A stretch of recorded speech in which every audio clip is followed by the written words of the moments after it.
Welcome to the Ultimate PBN course by Doug Cunnington and Lewis Ogden. We're going to go over building a private blog network step by step.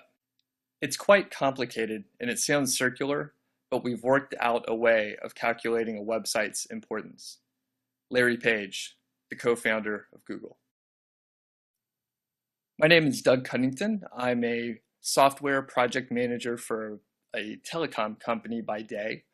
And in the last year or so, I've gotten deeply into niche sites, and particularly I focus on Amazon affiliate-based websites. I found the process overall very enjoyable, and it's a great hobby to have. And of course, the nice benefit is it's a nice side income, and I definitely enjoy that aspect as well. So one of the keys to the success, especially in more recent months, is building my own PBN and being able to rank my websites very quickly.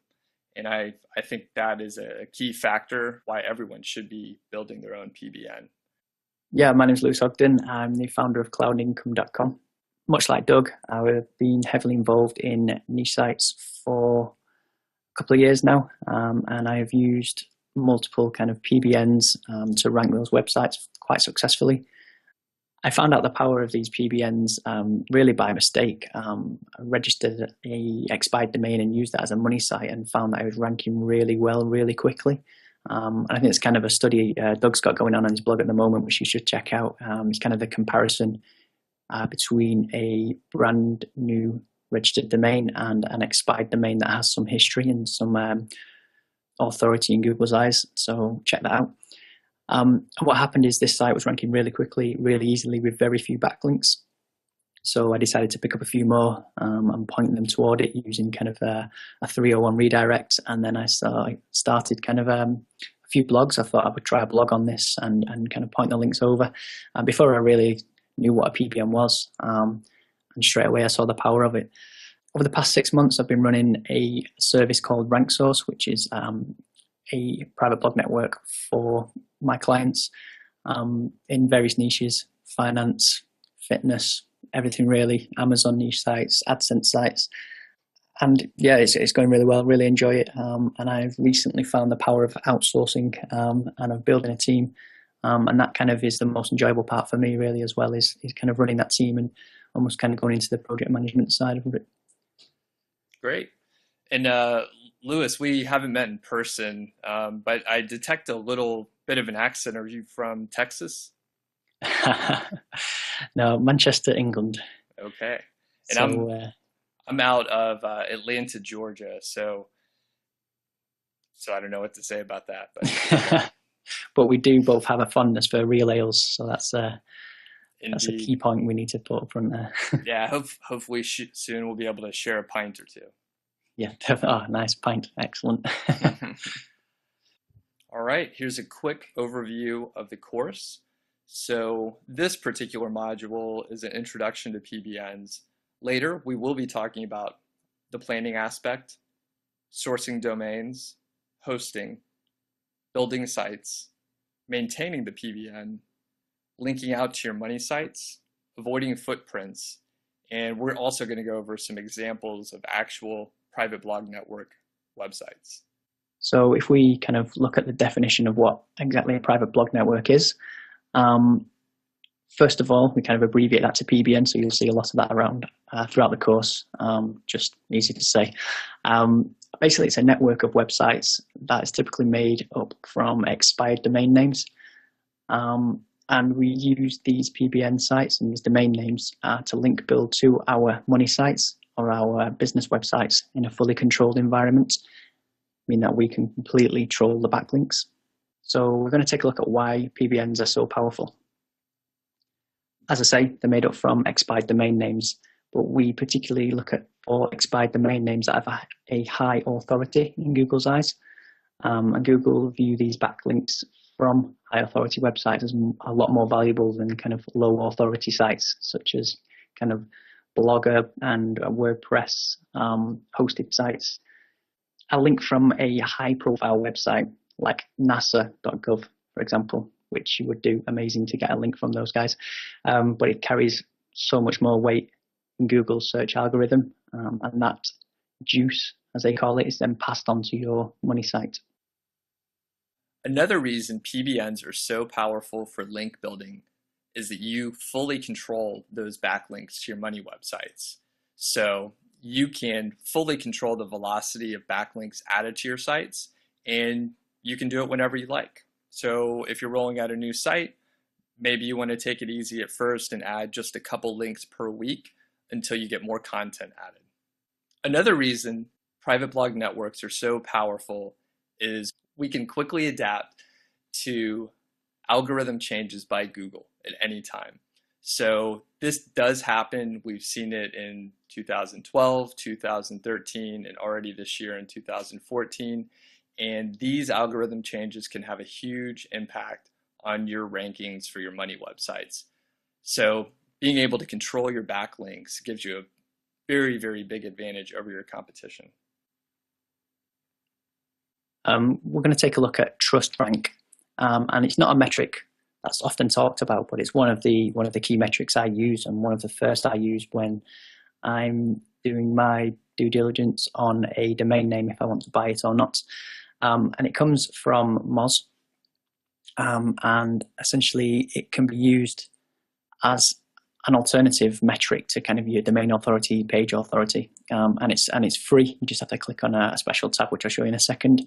But essentially, it's a measure of how much esteem Google has for your website or that particular domain name you're taking a look at.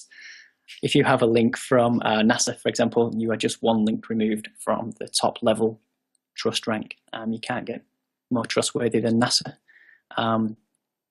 Many people may disagree, but if you've got a link from those guys, that is one link removed away from a high authority, high trust rank website. We can take a look at Cloud Income as an example. So we pull it up in Moz here, and you can see down in the left hand corner there we have the page Moz Trust, and Moz Trust is kind of Google's trust rank. It's their estimate at the distance so your website is away from trusted seeds using a page rank like calculation. So as you can see here, there's a score of 5.35. When looking at expired domain names, I generally go for anything above 5. 9 times out of 10, that is a really good indicator of something is worth taking an extra look at. And you can get to this page by just clicking on the compare link metrics, as you can see in the red box over on the right hand side. So there are a few things that you should know up front before getting into building your own PBN. It's not all rainbows and high search engine rankings, unfortunately. You should be aware of some of the pitfalls. There are some risks up front that you should be aware of. So Google could detect your network. It's fairly unlikely, but there is a chance that one of the domains in your network could be discovered. Perhaps it's reported by a competitor. The end result could be that your entire PBN would be de-indexed. The end result would be that the links going to your money sites would be devalued.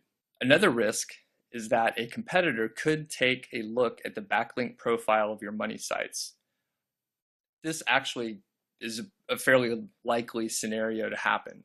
So what could happen is the competitor would take a look at some of your money sites, and they would sort of know other niches that they would be able to get into. We do have a pretty powerful solution to take care of this. We'll get into that later, though.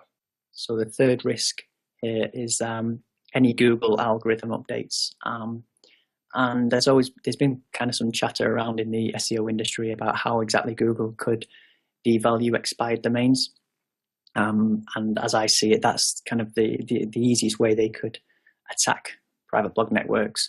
And that would be to take any expired domain and any kind of backlinks built before the point it went expired, or it was expired, sorry, would be devalued. So all the link juice flowing through that domain, it would be pretty much resetting to zero, and it would appear to be a brand new domain name. And as it states here, it would be a huge blow to PBNs, and many people will be affected, myself included, and any kind of people who own PBNs. It is a risk. How possible it is, I don't know. If I was at Google and head of web spam, it's something I'd be looking at straight away. But who knows what goes on in the old Google mind. So there are some other considerations to take into account when building a PBN. First and foremost is time. It does take a considerable amount of time to start, maintain, and run your private blog network. There are ways around this and ways to save time. You could outsource a lot, like I do. But I think really it's really important to understand the process and maybe build out a few sites yourself, so you understand exactly what you need and who you need for this task. And also, you may decide to batch it. So go away, buy all your domain names, then find all the hosting, for example, and then set up the websites. So you could take it in batches like that, or you could do them one at a time. But I've found batching it is an easier way, and that's how I got started. Cost is another thing to consider when looking at building a PBN. So there are many aspects to this. It could be purchasing domains from a broker. Hosting is another obvious item that you have to pay for.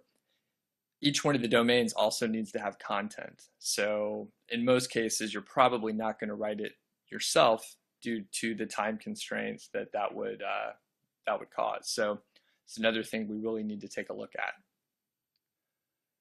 Third item listed here is management. So it's not really a trivial task. You do need to keep meticulous records about each one of your domains, its hosting, IP addresses, and the overall status.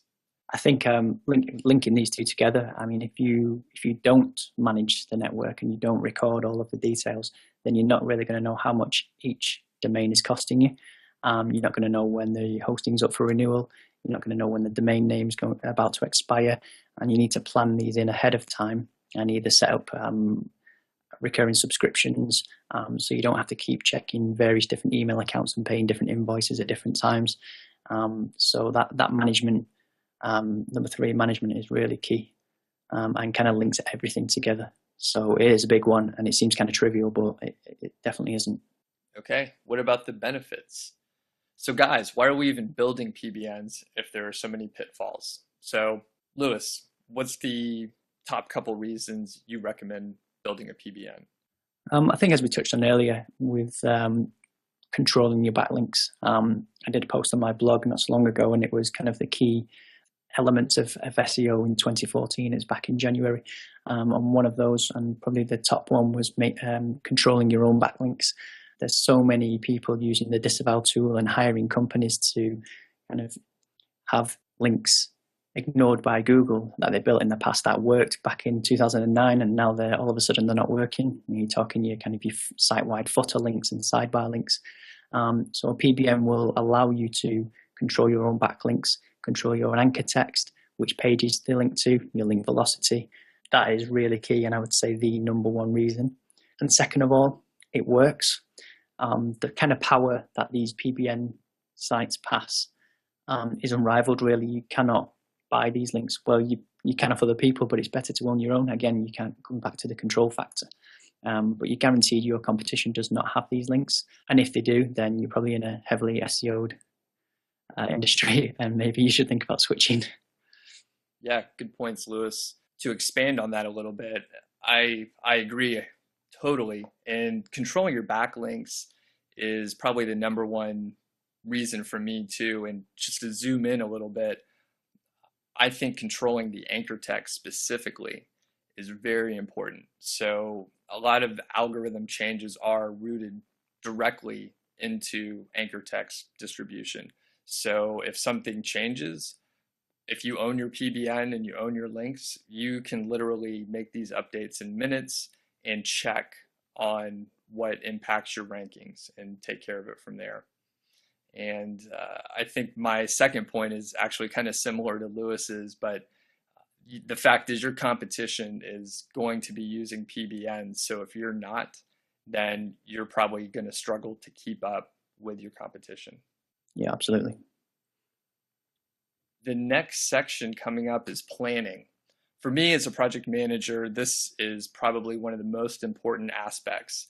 If you don't start with a plan, you're really going to struggle while you're implementing your PBN. So we'll see you in the next section.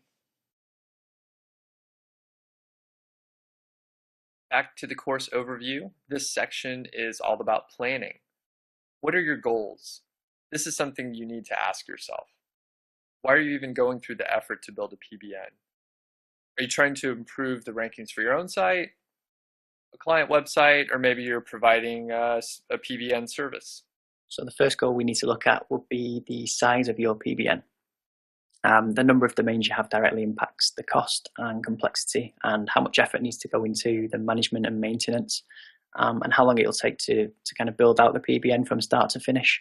Really, any kind of number of PBN links to your money site will improve the rankings, depending on obviously what niche you're in, but just, for example, 5 websites or PBN sites pointing back to your money site, you can see a big lift in the rankings.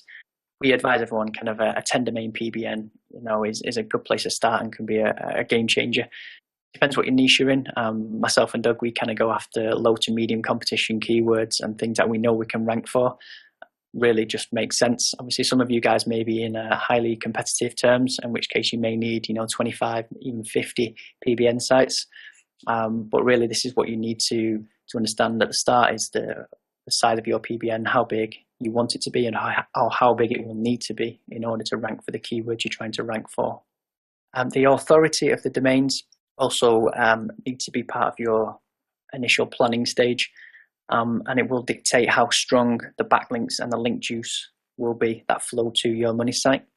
The way we gauge this is using a few metrics that are provided by a number of SEO backlink crawlers. For instance, we have Moz's Open Site Explorer, Majestic SEO, and Ahrefs, and a few other tools as well, but we'll go into that now. Okay, a little bit more on the authority metrics that we're looking at. From Open Site Explorer, which is put out by Moz, we typically look at page authority and domain authority.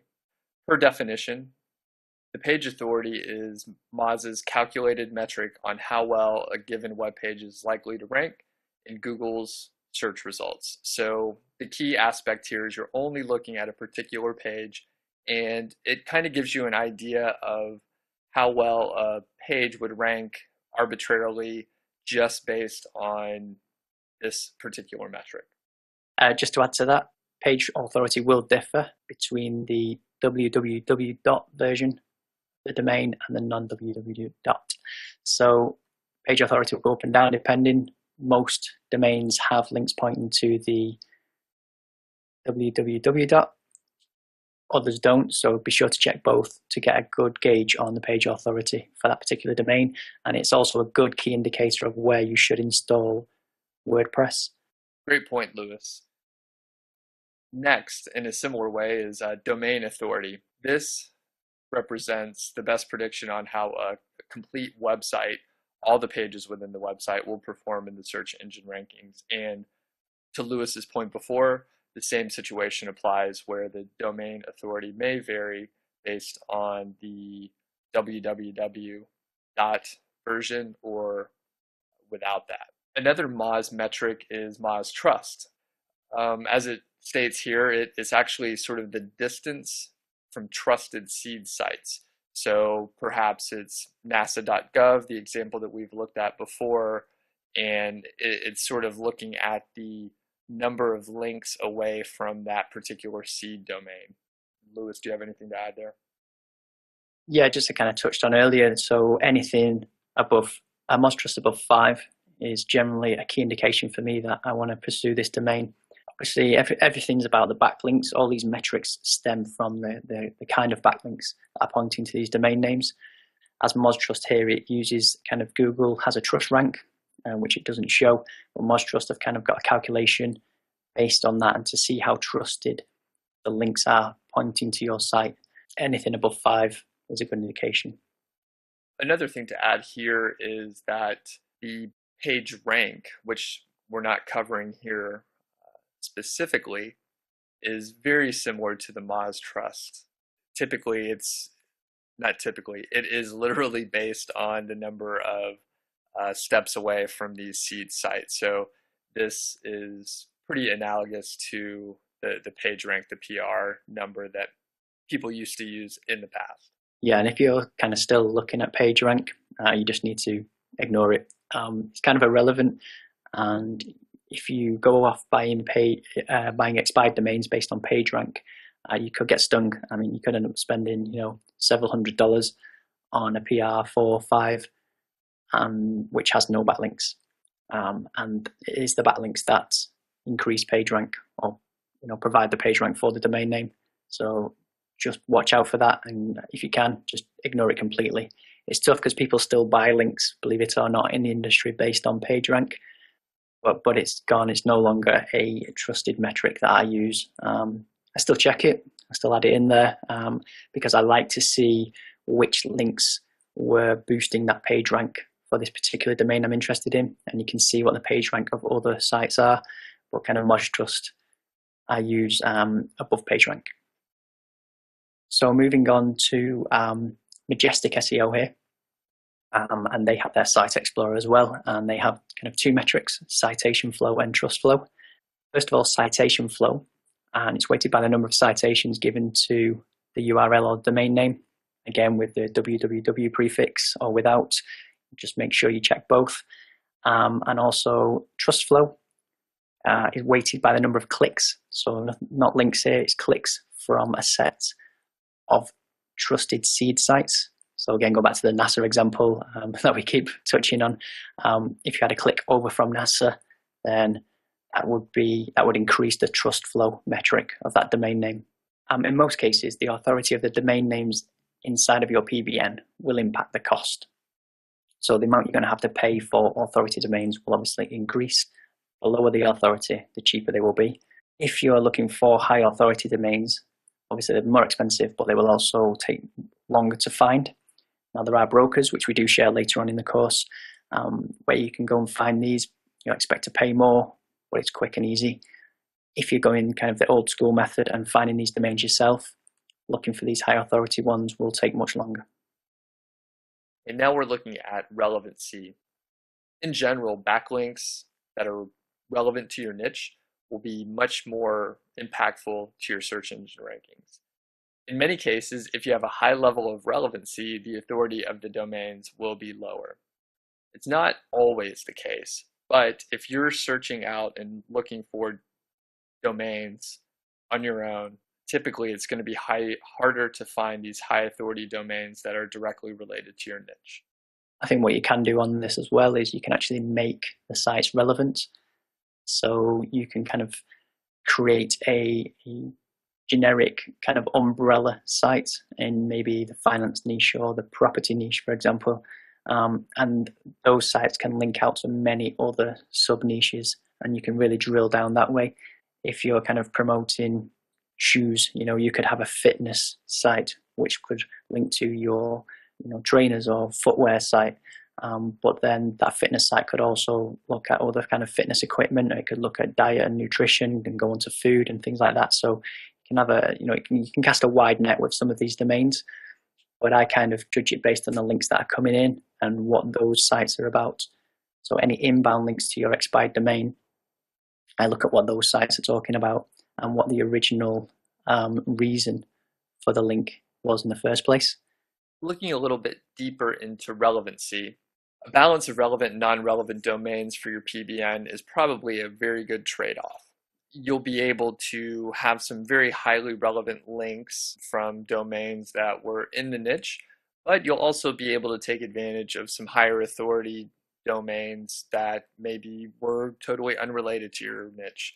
Maybe they were an old web directory that carries a lot of good backlinks to that site, and that will obviously pass link juice to your site as well. There are a couple tactics that you can use to boost your relevant domains that may have a lower overall authority. So to be specific here, you may be able to have 2 to 3 highly relevant domains with lower authority, and you could actually build links to those sites from higher authority PBN domains as well. We'll talk about that a little bit later since it's a more advanced topic, but I think you could see the advantage of boosting the relevant sites' authority and pass that link juice onto your money sites. So is that kind of like tiered link building? Is that what you're alluding to there? Exactly, Lewis. So you would be able to, again, use these higher authority domains and link boost those relevant domains a little bit higher. Cool. Yeah, it's a good tactic. So if we're taking a look at the costs of building a PBN, there's two areas we need to focus on. So it's cost in dollars, monetary costs, and also cost in our time. What we want to do is we want to make sure we do budget and don't take it lightly, because it can get out of control. You can kind of get addicted to finding these domain names and registering them, and you really want to keep control of how much you're spending, so you can track them. And also, if you were providing a service, you want to know how much to charge as well. So taking a look at the table here, we kind of split it down into acquiring the domains, setting up the hosting, adding the content, and building out the website. And the middle column and the column on the right kind of allude to the cost. So the column in the middle and the column on the right show you how much it will cost and how long it will take to create a 10 domain private blog network. So if we take the top row, just acquiring the domain names, you're kind of looking at $90 per domain. Over 10 domains, that's $900.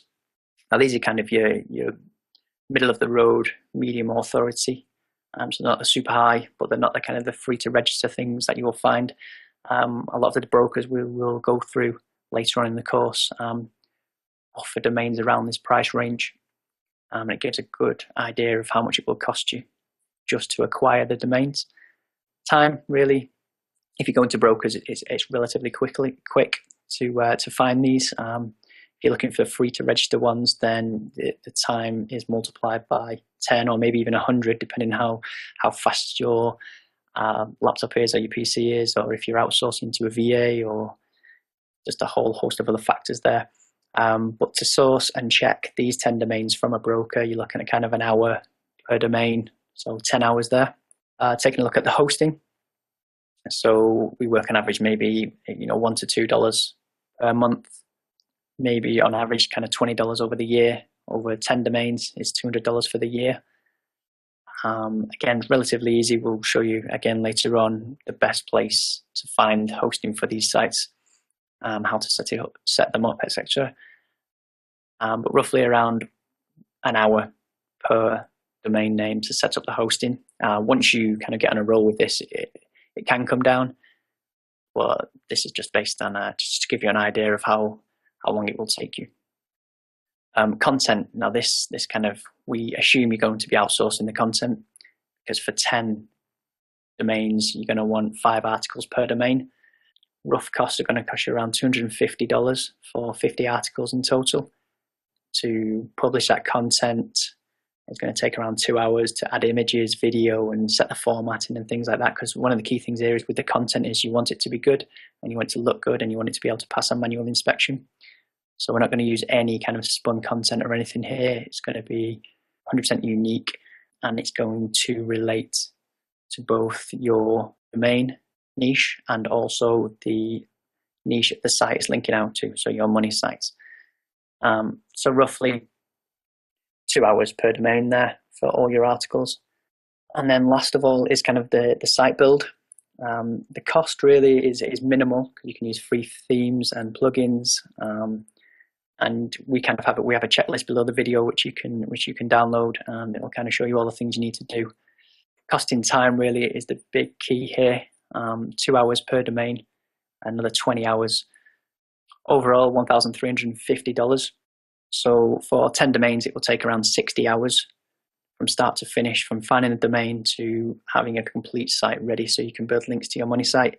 It will take considerably less with a VA.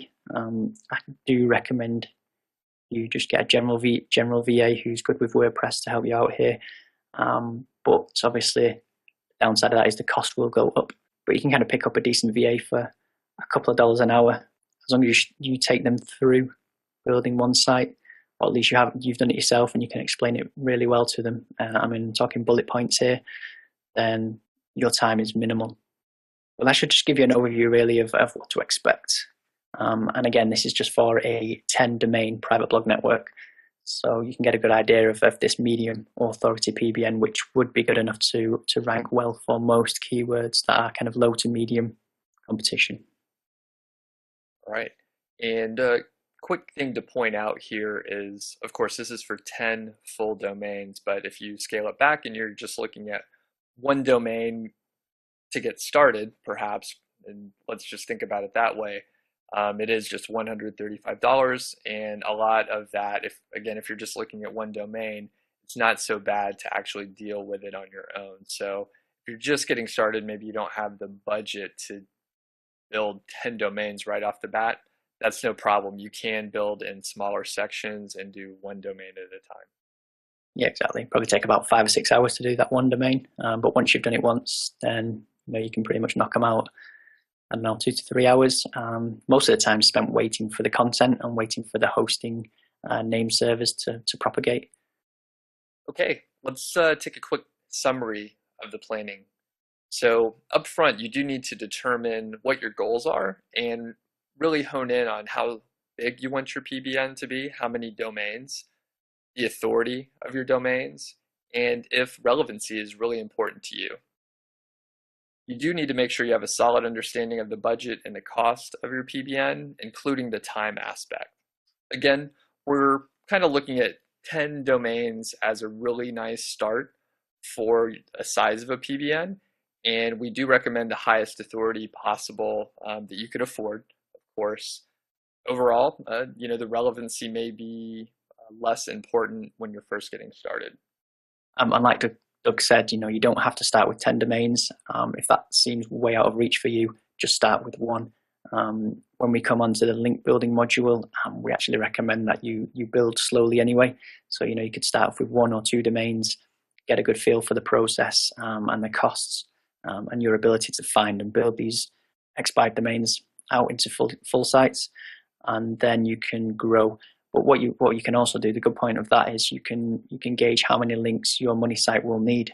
So rather than starting with 10, you start with 1 or 2, point the links towards your site and watch the SERPs move up, and then you'll get an idea for how many more you will need to push it to number 1.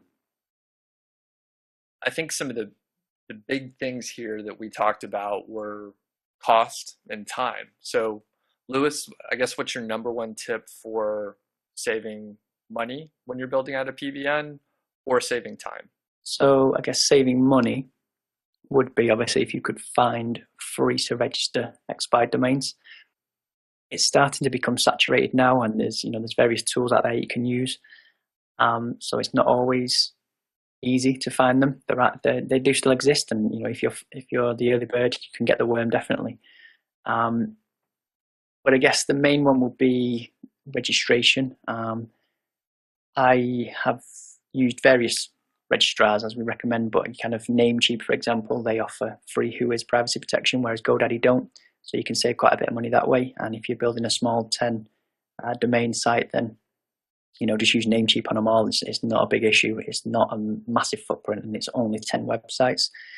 You need to start mixing up the registrars when you get into the kind of the 25, 50 range. But yeah, so cost, you can save money on private Whois using Namecheap. In terms of time, I would say outsourcing. So having a VA create unique email address, register the domain, create the hosting, set up the name servers, install WordPress, themes, plugins, and you will be able to use our checklist, and you can actually provide that straight to the VA.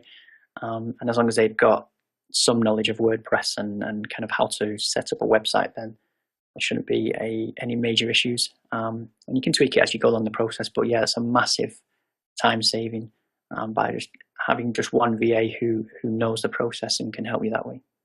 What about you, Doug? So to save money, I think one of the big opportunities is to actually write the content on your own.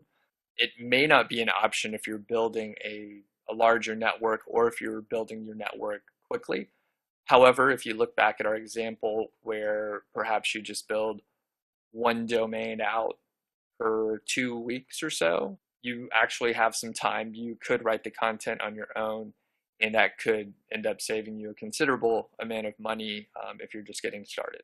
As far as saving time, I think purchasing domains is probably the best thing to do. That is a really time-consuming aspect. And for me personally, I don't look for domains on my own. I don't mine for domains. It's just much easier for me to purchase domains, and I think that's the greatest savings of time for me right now. Yeah, sure. I think one of the biggest questions that we'll be answering later on is, where do you go to find these domain names? So when we get to that module, you will see there are many options out there, and there's new guys popping up all the time that do actually put in the grunt work for you, and you can just kind of use that knowledge and expertise and pick them up. They do cost slightly more, but the amount of time it saves makes it completely worthwhile. So the next section that we're going to talk about is sourcing domains. So we'll see you in the next module. This section is the sourcing domains module. The domains are the foundation of your PBN. It's very critical to build your PBN on a strong foundation. So in order to build this strong foundation, what kind of domain names do we need? So the kind of domain names we want to seek out are those with an existing backlink profile that have some age and are of high authority.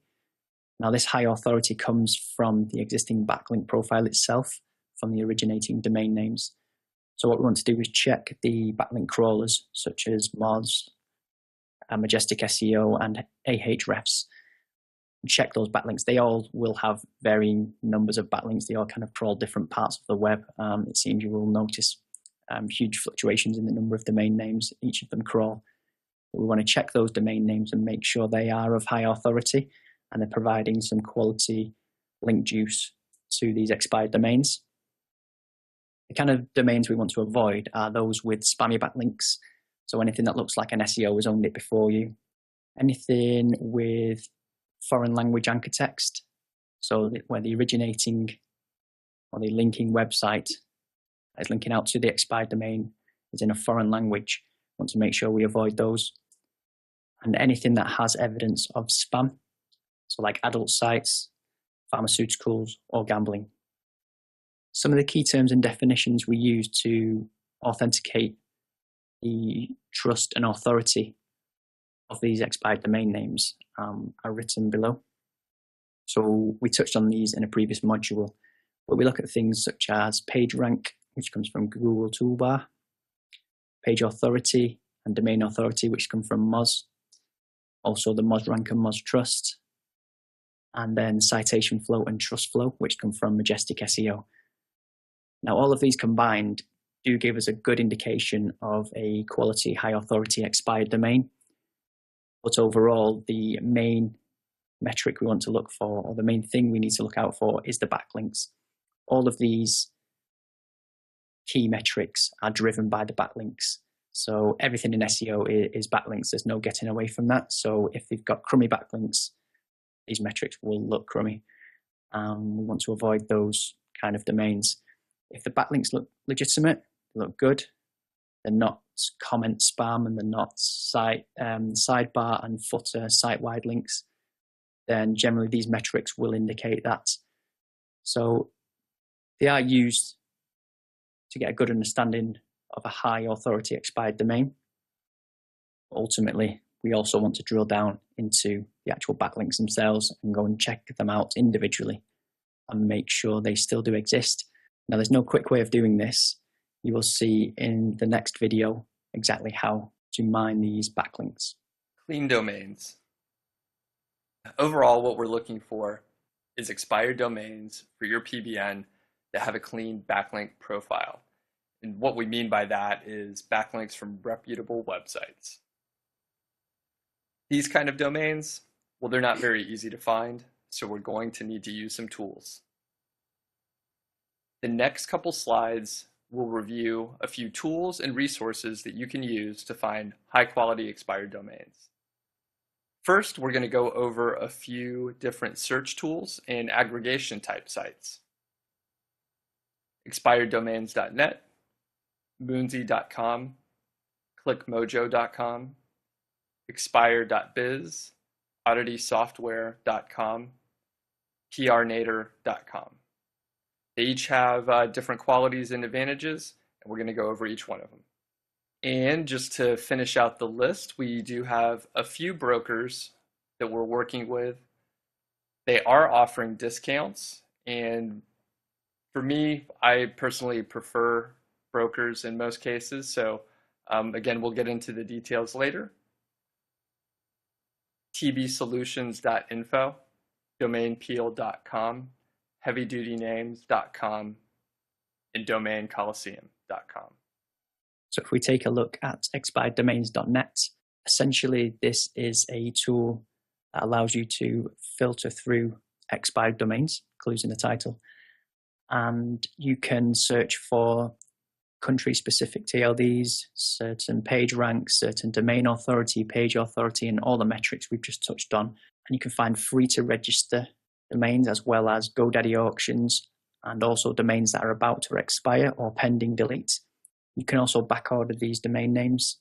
You can pick up some nice gems that way, but you will pay more. So let's take a look at a simple search using the filters that expireddomains.net offer. Okay, let's take a deeper look at expireddomains.net. If you haven't used expireddomains.net before, you will need to register. Just fill out the required information, and once you click Create Account, you will need to go over to your email account and click on the activation link. Now that you've activated your account with expireddomains.net, you can head over to the login screen. Once you log in, you will have the ability to do some filtering. Now that you're logged in, you can set up a simple filter. Let's take a look at the deleted.com domains. As you can see, there are about 2 million domains on this list, which is obviously far too many for us to actually consider. So let's set up some filters. Click on Show Filter. I like to set up a few filters by default, and then I will sort of refine them based on what I'm looking for specifically that day. So go ahead and click the No Fake PRs. And for now, let's say a minimum backlink count of 20. And I think we'll leave everything else the same on this tab. Click over to Additional Filter. Here, let's just look at available domains. Sometimes domains will show up on the list that have actually been registered, and that would be indicated in the status column. However, we don't want to see the registered domains. We only want to see the ones that are available. Next, click over on the AdWords and SEO filter. Let's keep it simple and just look at some domains that have a page authority over 30 or so. Then click Apply Filter. Okay, we've reduced the total count of domains in the list based on the filter down to a little over 19,000. Obviously, that's too many too, and we actually, just looking at some of the domains, we see that many of these are pretty spammy, and these are not the kind of domains we would probably want to see in our PBN. So one thing you can do, let's go back to the show filter. Let's say you're looking for domains in a particular niche, and let's say that niche is around dog training, for example. So maybe we can look for domains that contain the word dog somewhere in it. Click Apply Filter. Okay, this list is much more manageable. We see just 17 domains here. Taking a quick look, we do see some of them seem to be optimized for keywords potentially. Those typically are not the ones that I am drawn to most of the time, because those indicate some level of use of SEO tactics to rank. Maybe the links aren't natural or very impressive. However, I do see this here, Walter Ward, dogtraining.com. The PA and the third column here is 41. The DA is 29. There's a reasonable number of backlinks and good age coming from 2006. So that's one that I would investigate a little bit further. One other thing to note is once your filter's set up, you could actually click over to some other types of domains. So we're looking at .com now, but you can look at .net, .org, and any of the others here. Perhaps you're in a different country and you're more interested in the .uk, .it, etc. So you can just click over to the other TLD and the filter will be applied there. Okay, let's investigate that particular domain a little bit further. In this case, let's look at Majestic SEO. I simply have a free account here and it provides enough information for what we're trying to do. And we are in the Site Explorer section, and this will give us a pretty good idea of the backlinks we're dealing with.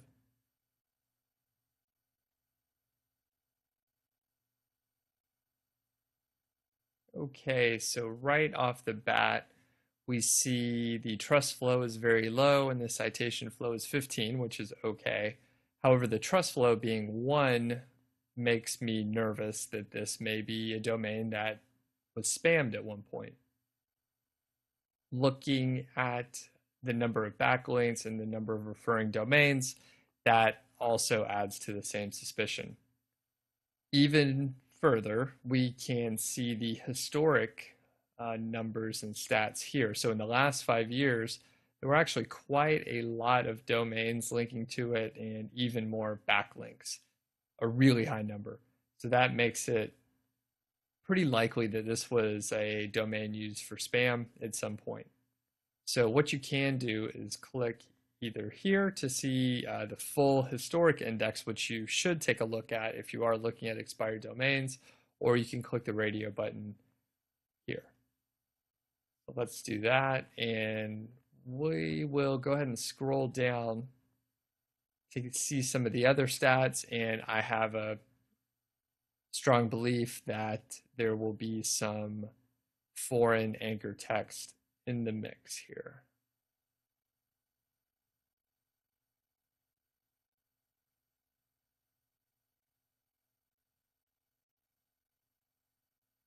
It doesn't look like there's any foreign anchor text here.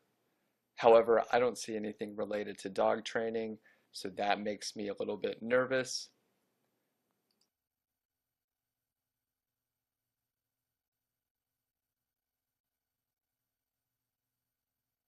So looking at the trust flow versus the citation flow, I think we're going to pass on this particular domain.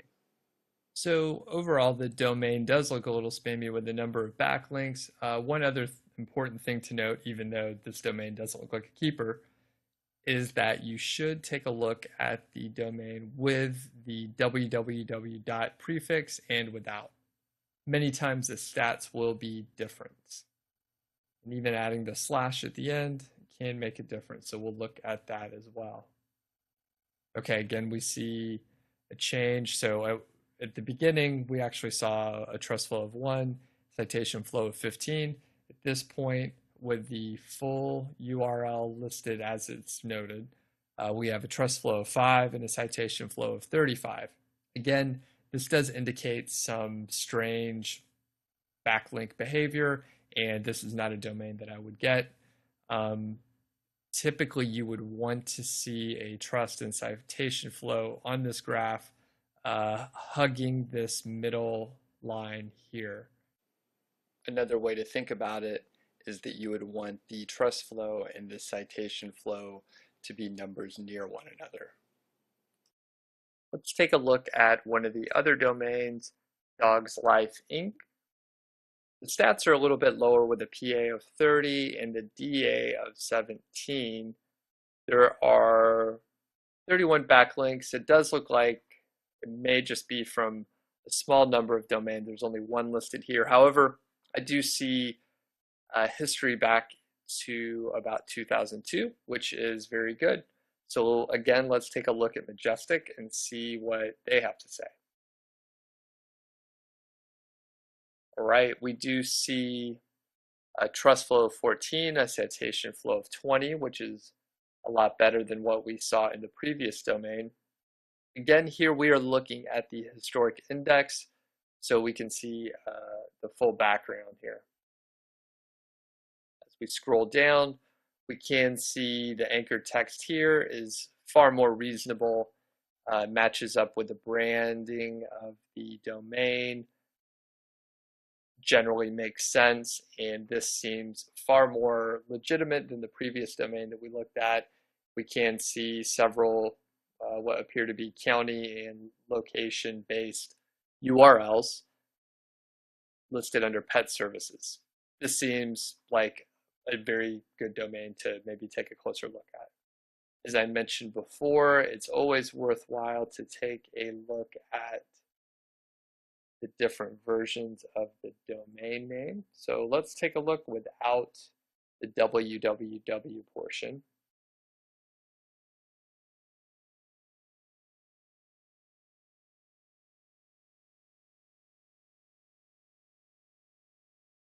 Okay, it's much lower here, and let's add it back, but without the HTTP portion.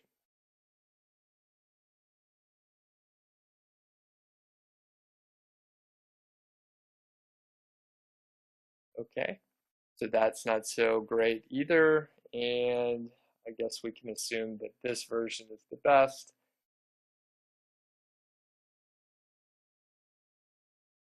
Great. The next step, once you take a look at the backlink profile at Majestic, you would want to head over to Ahrefs and do the same sort of verification.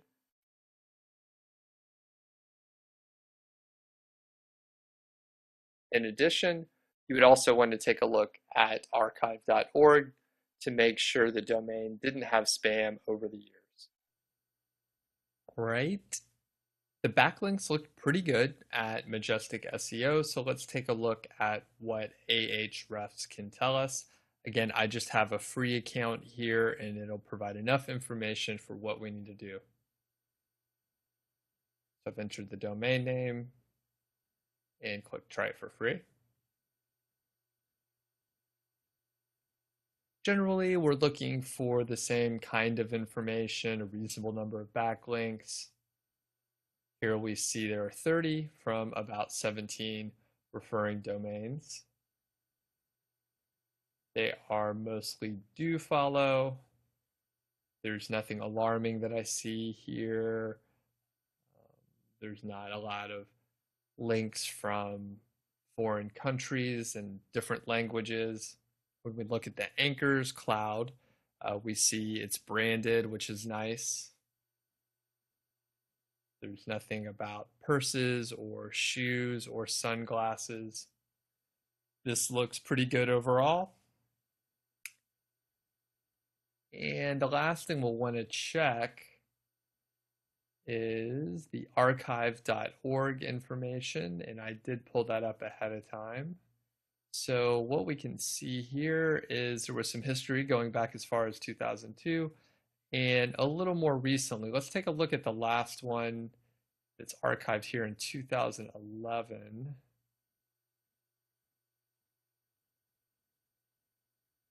And we see an error, so that's actually not bad. It sort of indicates that the website was neglected, perhaps. So let's take a look at the one before that, back in 2007. And hopefully we'll see something about dogs. Great, so this is a daycare for dogs, and it seems to be a legitimate website, and it looks like a site from 2007, as we might expect, and there's no strange links here. So if I were going to pursue this domain, I would actually take a look at several more of these all the way back into the beginning, just to make sure I didn't see anything unusual. I will usually spot check and assume that I'll see something, particularly if it's in the more recent years. So at this point, I would probably check 2 or 3 more of the captures in the early 2000s, and then after that, I'd probably go ahead and buy this domain. So some of the key takeaways really from expireddomains.net is the use of the filtering to find niche relevant domains. You can enter a keyword and find all domains related to that keyword. I often sort by page authority just to throw up some of the higher authority domains. You can also search by MozRank. You can also filter out fake page ranks and those without a page rank. Although page rank's not really a metric we use much, it's still good to kind of filter out those that are faking page rank, as generally they'll kind of have 301 redirects or certain other spammy methods going on that we want to avoid. The pros are it's free and it provides an awesome filtering feature. The cons are there are a lot of spammy domains in there, so you do definitely have to use these filters, and it can be time consuming. The other con is that a lot of people actually do use expired domains, and I found since I started using it, it's become a lot more difficult to find these free to register. So generally you can look at the auction domains and also the pending delete domains. Moonsy.com. This website provides a list of the domain names that are expiring in the next 24 hours for GoDaddy auctions. There is also a way to see the domains that are available to buy now. Let's take a look and use the sorting on the site. Hey guys, in this video we're going to be taking a look at moonsy.com. You click on the expired domains menu item.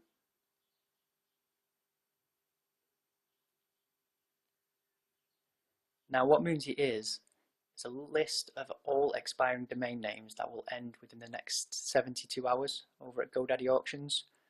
Now the thing with GoDaddy is they are the biggest auctioneer of expiring domain names. However, they don't provide all of the metrics that we need when we're researching domain names to buy. So what Moonsy does is it grabs all of these expiring domains and provides a boatload of metrics for us to use in order to make our decision making process much easier.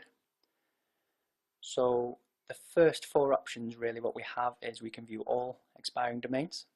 We can filter down and just look at those that are available to bid on auction style. Or we can select those that are available to buy it now if you want quick results. And then we have fave list. Now this fave list is populated by using the second column here on the table, and all we need to do is click on the eye icon here, which will highlight and it will add it to our fave list. As I said, there's many metrics on here. What we have is some of the web history and how many pages are available in the Google index. We also kind of have some Facebook metrics here, Alexa rank and search volume. But more importantly, what we have is the number of do follow backlinks from Moz's Open Site Explorer, the domain age, the domain authority, and the MozRank and MozTrust, and then the Google PageRank if you're still using that as a metric. What's also interesting is we have the number of unique IP addresses that are providing backlinks to these domains, and we also have the number of .gov and .edu links that the domain has. Now I do use Moonsy quite a bit. It's quite popular, but you can find some real gems, especially if you're using the buy it now feature and you're looking for ones that are new in on the list. So for example, if we head over there now, and what we can do, we can filter on domain authority, for example,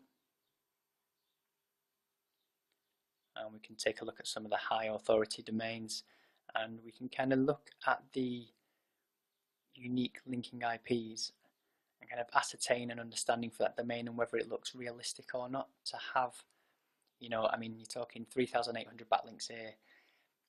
Most of the time anything above 1,000 has generally been spammed and you do not want to pick up. So you can kind of scroll through the list and you can see here 194 backlinks, and the MozRank and MozTrust look okay, domain authority of 29. That's available for $11. So some of them are just worth a punt anyway, but the best bet is you can actually view the domain name, put it through your domain backlink crawlers such as OpenSite Explorer, Majestic SEO and Ahrefs, and do more research that way. But Moonsy kind of makes it a little bit easier than going to GoDaddy auctions where most people go. You kind of have that upper hand, and it's a cool tool to use and it's completely free, so check it out. The key takeaways are sorting by DA and Moz backlinks is useful in Moonsy.com. Some of the big pros are the ability to sort quickly, see auction sites, and see sites that are available to buy now. Plus, the list is updated several times a minute, so you know you're getting the most up-to-date information. The cons are there's a lack of filtering, and it's virtually impossible to find niche relevant domains. tbsolutions.info are a domain broker that specialize in very high quality domains. The quality does come at a premium price, but it's definitely worth it. And you can find some really high authority domains from TB Solutions, and it's not a broker that is used by many SEOs, at least that I've found, and they have hundreds and hundreds of domains that you can go through. And the best part is you can't actually see them all. Let's take a look at some of the basics that TB Solutions offer. Okay, in this video, we're going to be taking a look at tbsolutions.info. Now, this is one of the higher end brokers. They do have a lot of high authority domains, and as you would imagine, the prices represent the quality that you're buying. You do need an account before you can view the domains, and they do something completely different to what most of the brokers do in the industry. Your account will allow you to view a certain number of domains per month. So in this case here, it shows I have 24 out of 30 watches left for this week, meaning I can open the domain and view it, and it will become more apparent as we get into it now. So as you can see here, I can view one domain already, but the rest, two, but the rest are hidden. And what you need to do is if you actually click on one of these and click accept, it will show you, it will actually reveal that domain. But what we can do before we do that is take a look at the prices. As I say, we're talking the higher end market here, we're talking really high PRs, some really top level domains here that will provide a lot of link juice to your websites. We can look at the number of backlinks that have PR also. We can also change the language. So I'm going to go ahead and select English. And that kind of condenses the list for us, and we can view another one here. Then what we can do is either do a filter on price or sort by page ranks. So again, we'll go back to PR3s, for example, and you get a good idea for what these kind of domains are going to set you back. Let's look at one of the lower priced .orgs, for example. So here's a screen that pops up, and basically you have to agree, and you click reveal domain. It tells you how many domains you have to check this week.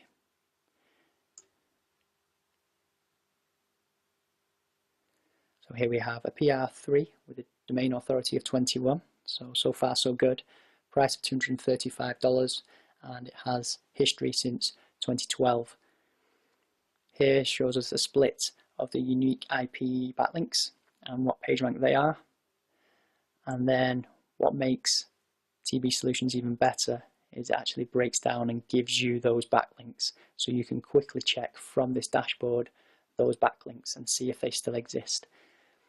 Another great feature is that it also counts the number of external links on each of these pages, so you can see if one's been spammed, or if you're looking at a lot of comment spam, for example. What I would do from here is I would take the domain and we'd head over to OpenSite Explorer, and we'd go and check out the metrics for myself. So straight up we can see there's some authority on this domain, but there's 0 links pointing to this without the prefix. So we'll stick the prefix in and see what we get back.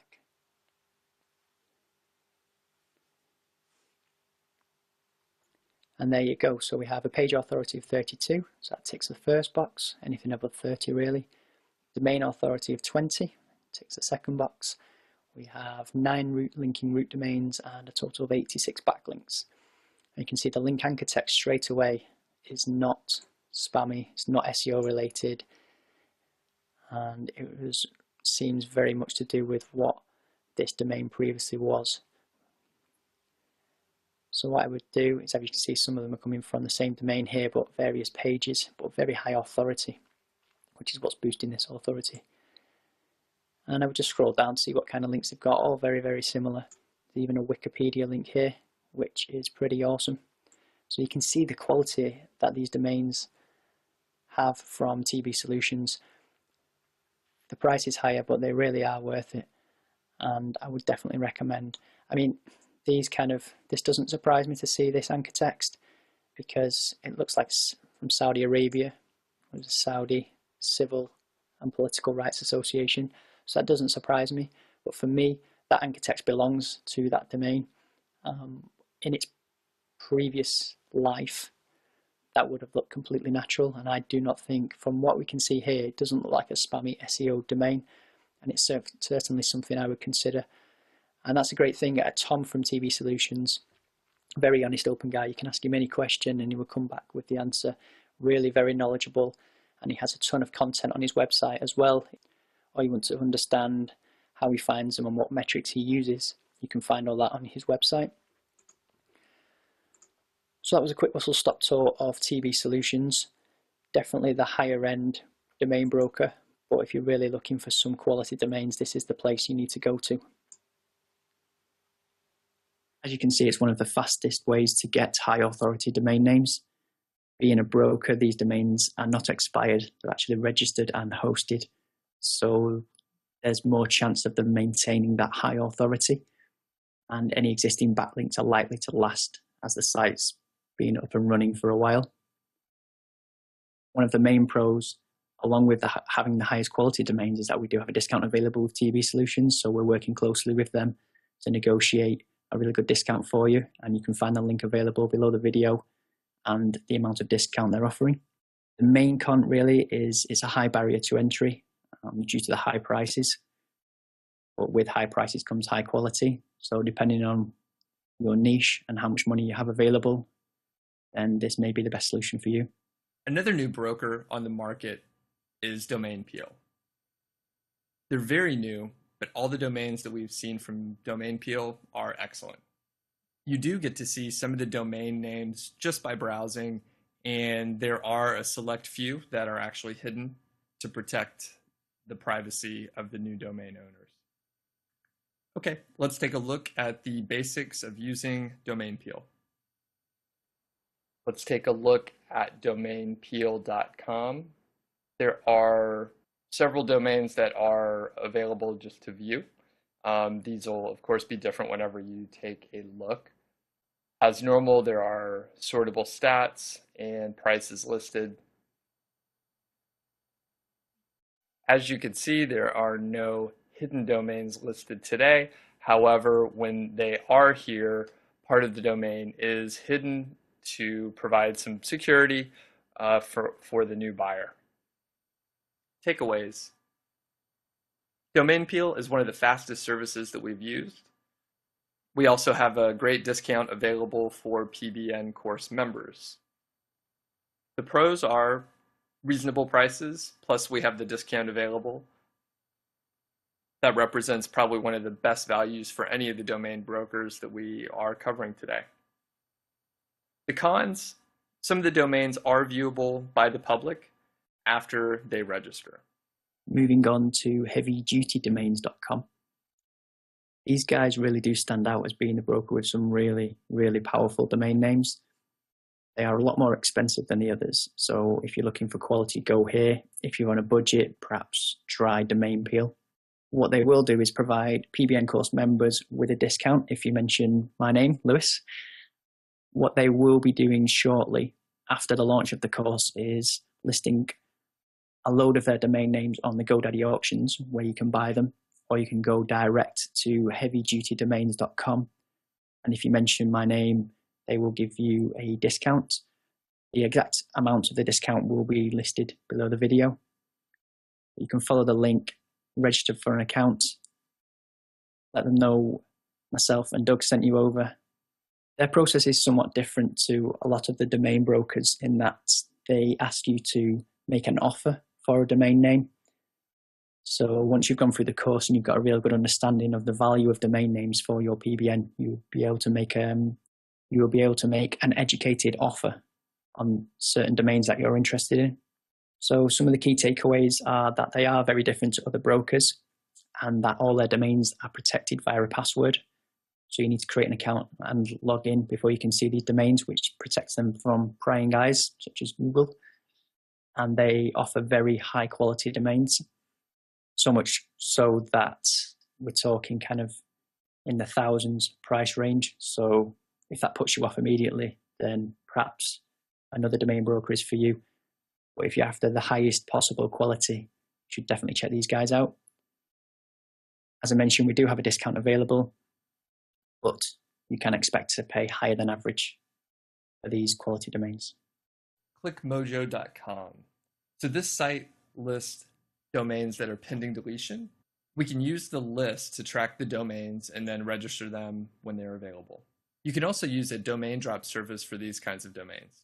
Some of the takeaways are ClickMojo is not a broker, but it is a very useful tool to help you mine domains. They do have a very easy to use bulk PA and DA checker.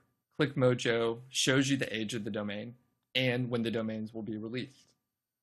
The cons are the domains are not available to register yet and you can't buy them, and it does require additional investigation for each one of the domains. Again, expire.biz is not a broker, but it is a useful tool to mine for these expired domains. So if you're on a budget, perhaps you should look at Expire or ClickMojo. One of the main pros of Expire is you can go back in time to view previous drop lists and perhaps mine a few years ago for when people weren't perhaps doing this as much as they are today. The main con, again, is that they are not available to register or buy and do require additional investigation. So similar to ClickMojo, we have Expire.biz, and this is also an expired domain tool that you can use to gather lists of domain names that you can check in a bulk DA PA checker, and I will link to that below the video. OdditySoftware.com.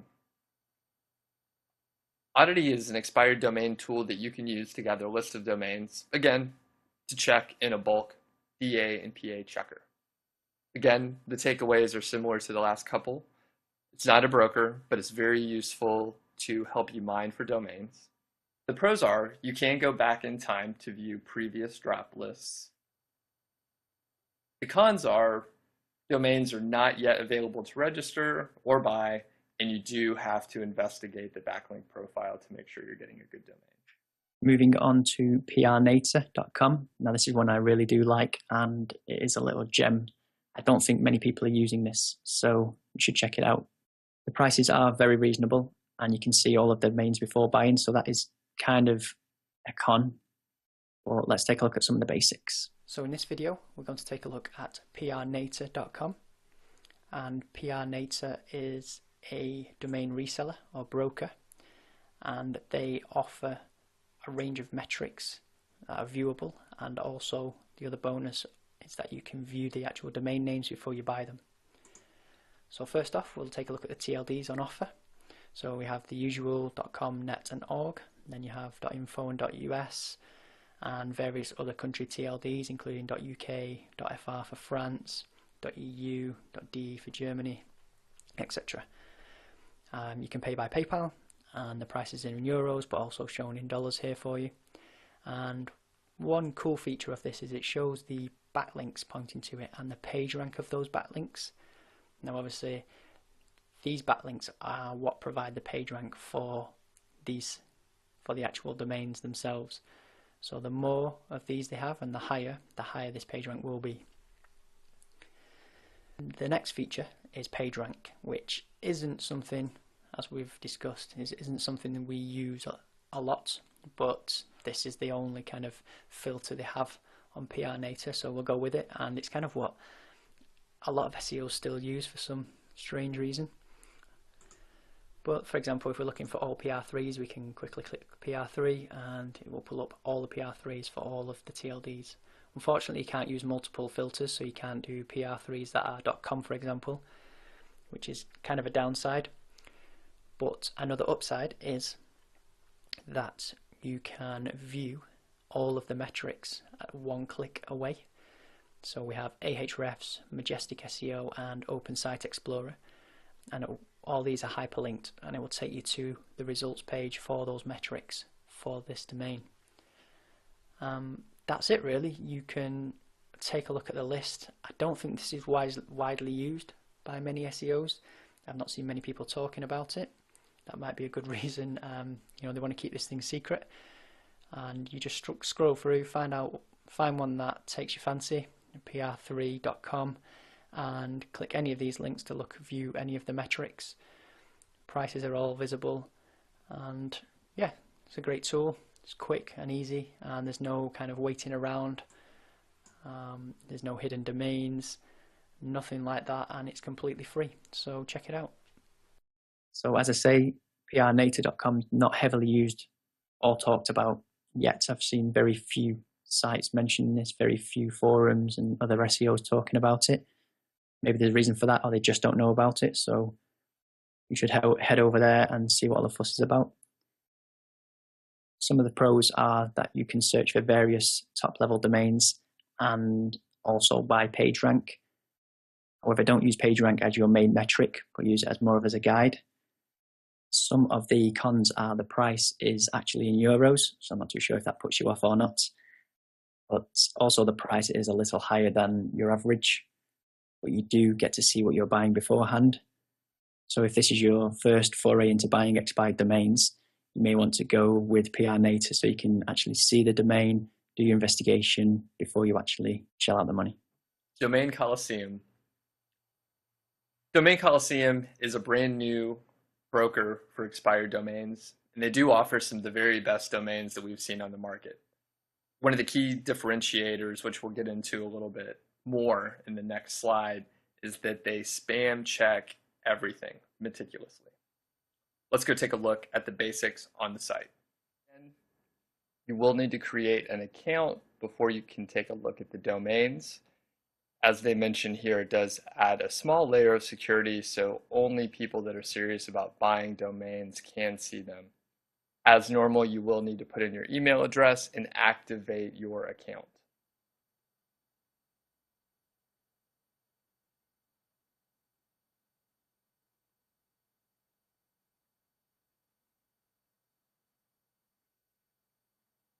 From here, you can see there are a number of domains available. They include stats for the domains as well, and it's pretty straightforward. Whenever you do want to buy a particular domain, you simply add it to your cart. Again, the main differentiator with Domain Coliseum over any of the other brokers is they provide reports from Ahrefs and Majestic SEO upon purchase. The takeaways for Domain Coliseum: the domains are fully checked for spam.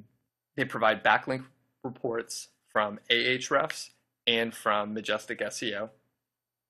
Because they're so new, they're not heavily used or talked about yet, so it's a great place to get your domains.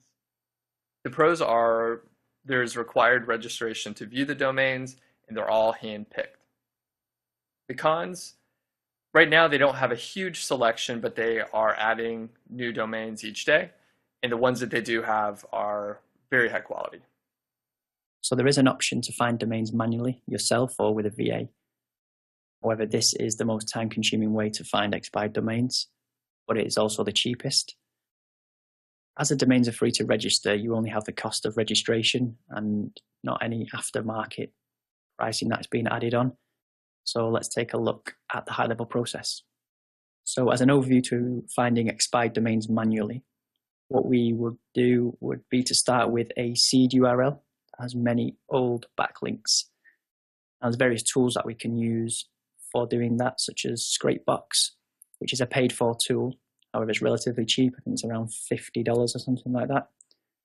And we can scrape URLs containing certain keywords or years, any kind of footprints you can think of that an authority site would have, such as Wikipedia, for example. You can scrape pages and look for outbound links from that page or URL.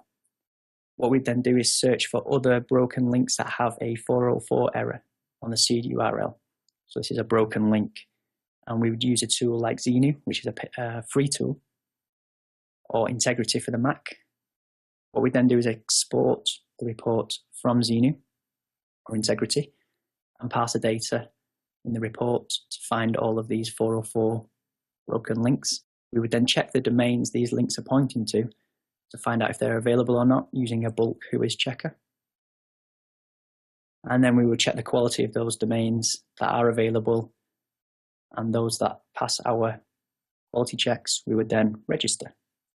So that's kind of a brief overview of the process. There will be a link below to a video I have done on this whole process. The takeaways are that finding domains manually takes a very long time.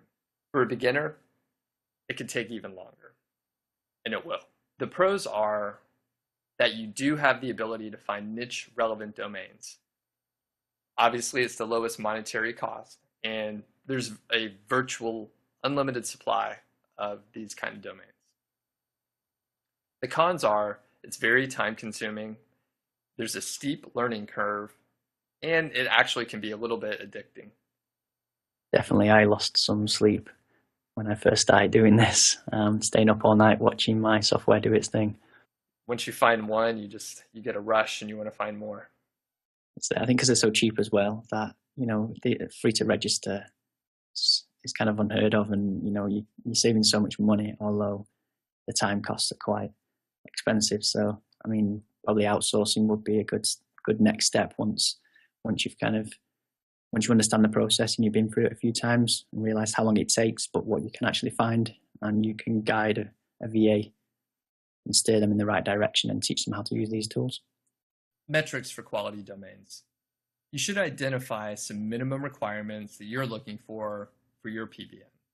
So there's a list, of course, of the metrics that we want to consider. Here are the metrics that we're going to look at when identifying quality domains. A couple that we didn't mention in the previous list is just the number of backlinks and the number of referring domains.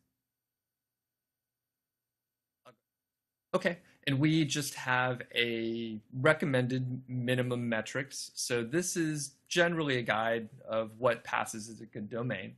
So we're looking at a page authority of around 30, domain authority of 20 or more, citation flow and trust flow of 15 or more.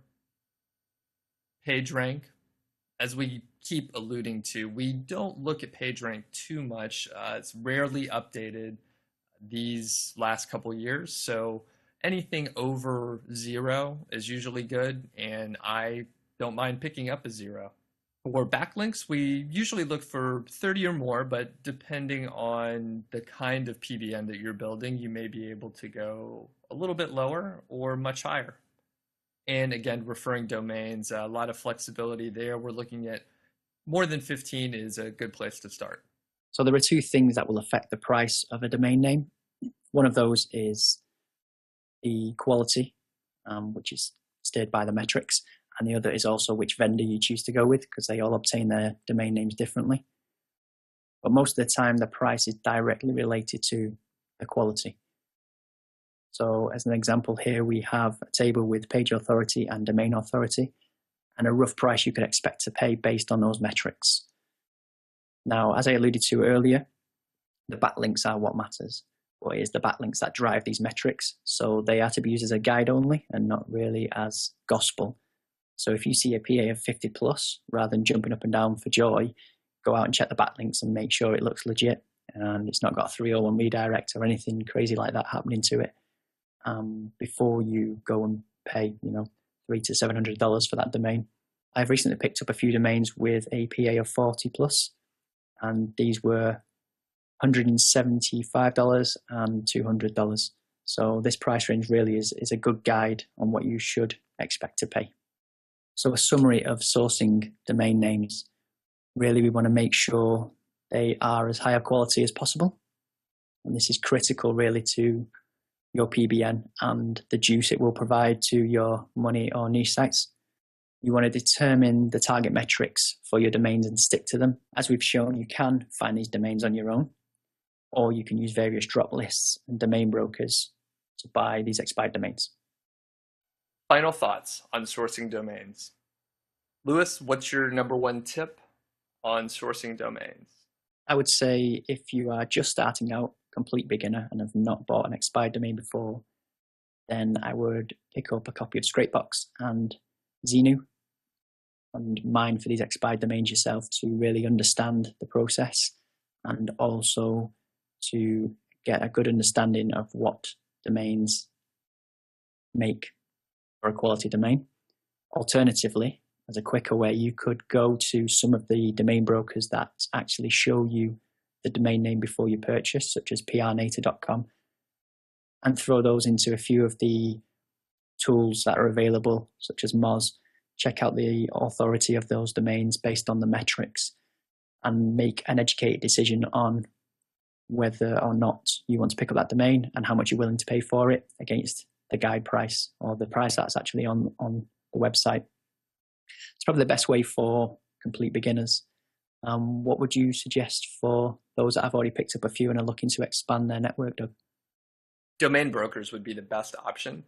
As you mentioned, a person maybe already has a nice network going. I would expect and hope that they are seeing some revenue benefits because of that, and they would be able to invest in some higher quality, higher authority domains, and a domain broker is perfect for that.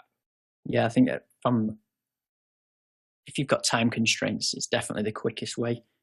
And you can actually contact these domain brokers and they will contact you and drop you an email when a domain comes in that meets those metrics. These guys want to sell the domains, you want to buy them, and it makes sense that they're providing the service. And as long as you're helpful and you give them a good idea of what you're looking for, then they will always email you and say, okay, we've got a new batch in and these ones meet your criteria. Do you want to buy them? So it can be a real time saver doing that if you want to expand your network quickly. I would just space out when you register these domains to avoid any kind of footprint. And the last thing I was going to add is it's really important to look back at the planning module and understand both what your time constraints are and what your budgetary constraints are. So you need to really understand how big you want your network to be, understand how authoritative you want your network to be, and balance that with how much money you have available to either purchase domains. It's certainly a trade-off with time and money, just like, almost any aspect of life. It's really important not to get carried away and buy more domains than you could actually build out. All of a sudden, you now have a problem of exceeding the budget that you've allocated for your PBN, and then you don't have enough time to build out your PBN. So very important to stick to the plan that you've developed before. The next module is hosting. This module covers hosting. Hosting is one of the most cumbersome aspects of a PBN. So why is it a pain point? The reason why is all of your domains should have separate IP addresses. This is very important. So to understand why the IP addresses of our expired domains are so important, if they are on the same IP address, then there's a chance that the same person could own all of the domains, for example. So to Google, this could indicate some level of collusion for backlinks and indicate that they are all owned by the same person and they are trying to game the search engines, which is obviously against their terms of service. So the most important role of the IP address is to reduce the footprint of our network. So overall, our PBN should have a minimal amount of duplicate IP addresses. So preferably we want 0 duplicate IP addresses. And the more diversity we have in the hosting companies that we use, the harder it will be for Google to find evidence of the network existence. C-block IP addresses. This really zooms into exactly what we need to focus on.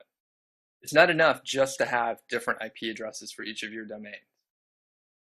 Your domains need to be on different C blocks. So what's a C block? Let's dig in a little deeper. IP addresses have 4 different blocks: A, B, C, and D. As you can see, each one of these sections is very easy to identify. You want your PBN domains to have different numbers for the C set of IP addresses. So if we take a look at these 3, for example, these are all on the same C block, and this is not good for our PBN. So as you can see there, highlighted in bold, in number 47, that indicates that each of these different IP addresses are on the same C block. As you can see, the D block at the end, so we have 27, 180, and 219. They are different D blocks, but we need different C blocks. So we need to change that number 47 for at least 2 of those 3 IP addresses. So let's take those 3 and we can change 2 of them.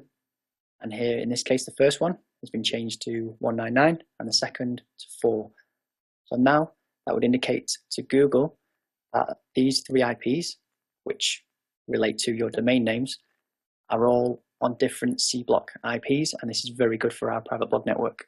So the tricky part is actually obtaining these unique C block IP addresses. You have a few options to do this. One is SEO hosting. It's a bad idea. We'll just say you shouldn't do this. SEO hosting leaves a huge, distinct footprint. First of all, it probably has SEO hosting somewhere in the name. And second, it's directly targeting SEO type activities. Second option is cheap hosting. It's a reasonable choice, but generally it's kind of time consuming. Your third choice is reseller hosting accounts. Typically, this is the best option in most cases. So let's look a little bit deeper into each of these options. First, SEO hosting. It may seem like a viable option, but really it's the worst. SEO hosting companies target customers in the world of SEO. The network would stick out since most of the domains would have the common theme of linking out to money websites. In addition, there's a high probability that many of the other domains outside of your PBN would have a spammy quality to them. So taking a look at the second option, which is cheap hosting, what we mean by this is really small hosting companies that typically charge between $1 and $2 per month per domain. You can find a lot of these available at webhostingtalk.com, and you head over to the shared hosting section and search for recurring offers. So generally they will say, 50% off for life, and you can pick up these for between $1 and $2. So depending on how many domains you have in your PBN, it could be a relatively cheap way to get set up, but as Doug alluded to earlier, it is time consuming. This method is actually totally scalable, and there's no minimum or maximum number of domains you can host, and there's pretty much unlimited number of these smaller hosting companies out there. One thing to add here also is that sometimes these cheap hosting companies don't have the highest amount of uptime. Their customer service may be a little lower, and like many things, you get what you pay for. So at $1 to $2 per month per domain, you may not expect the service or uptime to be at the premium levels that you may be used to. Yeah, exactly. And hosting space as well is another concern. A few of my PBN sites have actually hit the limit without being notified. They kind of just cut me off. So it's something to watch out for, and just check what it is you're actually buying before you do buy it. On the whole, I've had 95% of them have caused me no issues whatsoever, but you do get the odd few, so you just add them to your blacklist and don't use them again. The third option, reseller hosting accounts. So a reseller account is designed for companies that buy hosting at a wholesale price with the purpose of reselling the service. Of course, we won't be reselling any hosting, but it turns out that this type of package has exactly what we're looking for a PBN. What are those attributes that make reseller hosting so good for PBNs? First, you can obtain unique IP addresses, and if you use the right reseller service, you can usually get unique IP addresses on different C blocks. You usually also have an option to automate some of the setup, for example, set up WordPress automatically. Another advantage is speed. Due to the automation capabilities and using a common dashboard in these reseller hosting packages, it's really quite fast to set up a new domain. Overall, a reseller hosting package is the perfect option when you plan on a medium to large size PBN, and that's probably around more than 10 to 15 domains total. Okay, to summarize then, which hosting should we use? So first off, we can say categorically, do not use SEO hosting. It's far too risky. You're investing a lot of time and money into this PBN, and it's something you don't want to risk. Second option with the cheap hosting, it's especially good for smaller networks. I do use it on a lot of my PBN sites, and generally the service is quite good. Second option is the cheap hosting, generally between $1 and $2 a month, which is especially good for smaller networks. And I do use this on quite a number of my PBN sites, which works quite well, although it does take time. Third option, generally the preferred option, is to use reseller accounts. And that's more suited towards the larger PBNs for those of you looking to build 20, maybe plus sites.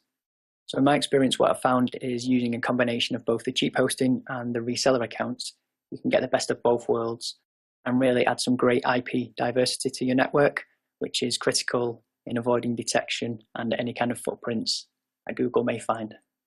For your reference, here's a list of some cheap hosting companies. Again, usually these are about $1 to $2 per month. As far as reseller accounts, I use personally Qzx900 as a reseller. For $19 a month, you can host up to 100 domains, and that's with a 1-year contract. They have 6 different locations, and most of the time there are multiple C blocks per location. And those locations are actually server locations which generate the unique C block IPs. So that's something key there, is for the IP diversity, to have the servers located in various countries, on various continents mostly, so you can get some real IP diversity. Qzx900 also has other options where you can host even more domains if you are looking to have an even larger network. So check for the latest prices with Qzx900. So a quick hosting summary then. What we need to ensure that we do is host all of our domains on separate C block IP addresses. We do not want to use SEO hosting. You should consider cheap hosting for small networks and consider reseller accounts for the larger networks. And then maybe consider a blend of the two for even larger networks to gain more diversity. So Doug, how do you go about setting up hosting for your own PBN? Personally, I use what we described as the best option, and that is a combination of some cheap $1 to $2 a month hosting accounts as well as a reseller account. As I mentioned, personally, I use Qzx900. They do a great job. One of the key benefits with using Qzx900, aside from the convenience factor, is they're a legitimate hosting company and host many websites, many normal websites that are not PBNs. And what about you, Lewis? Do you have any tips on hosting a PBN? Mostly I use the smaller hosting companies, but I also have accounts with GoDaddy, Bluehost, HostGator, things like that. So like you mentioned, those hosting companies have thousands, hundreds of thousands of legitimate websites on there, and I like the idea that I can kind of blend in with those and use that hosting and the same kind of IP blocks as those legitimate guys to kind of mask my activities. Right. So do you ever host more than one PBN site on the same IP address? I do, however, I don't point them to the same money site. Okay. So I kind of band my PBN networks into, say, blocks of 10 or 15. And if I have site A and site B, I won't point two expired domains on GoDaddy, for example, to both site A and B. One will go to A and one will go to B. Okay. And that kind of helps me avoid that footprint of the IP address. That's good to hear. I actually do the same thing and have an account with, for example, GoDaddy and Bluehost, and I have, a couple domains on each one of those accounts. Typically, on such a large company, though, if you look at how many domains are actually hosted on one IP address, it's in the hundreds. So I'm pretty sure our domains blend in with everyone else's. Would you agree with that? Yeah, definitely. And that's the main reason I do it. Because, I mean, it's more expensive doing it that way. But generally, you're paying $4, $5, $6 a month for those bigger hosting accounts. But the ability to blend in is definitely worth it in my eyes. And with a PBN, you should really be making money with your money sites using these. So they should pay for themselves anyway. In the next section, we cover exactly how to build your PBN sites.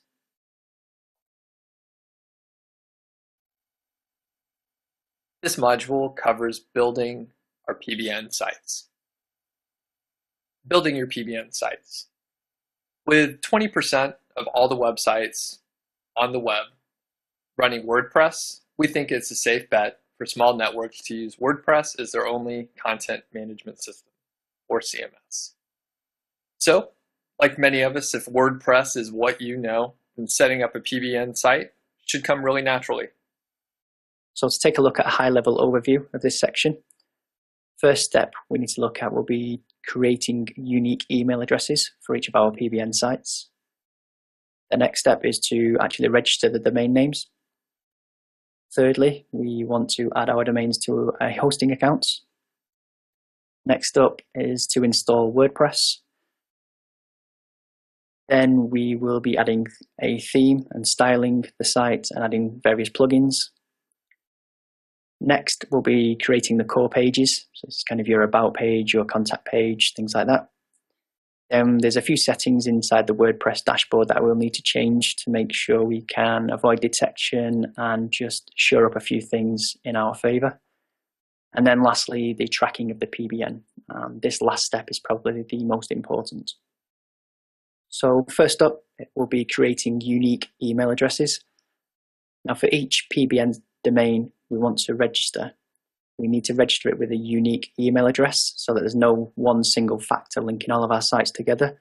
So I wouldn't go ahead and use lewis@cloudincome.com to register all my PBN sites. That would be crazy, and Google would find it in an instant and de-index all my sites.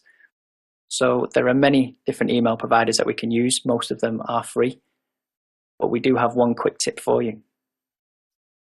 The fastest way to get these email addresses is to just go to Fiverr and buy a block of anywhere from 15 to 50 email addresses. And of course, it should cost $5. It saves you a lot of time and hassle, and that's what we do.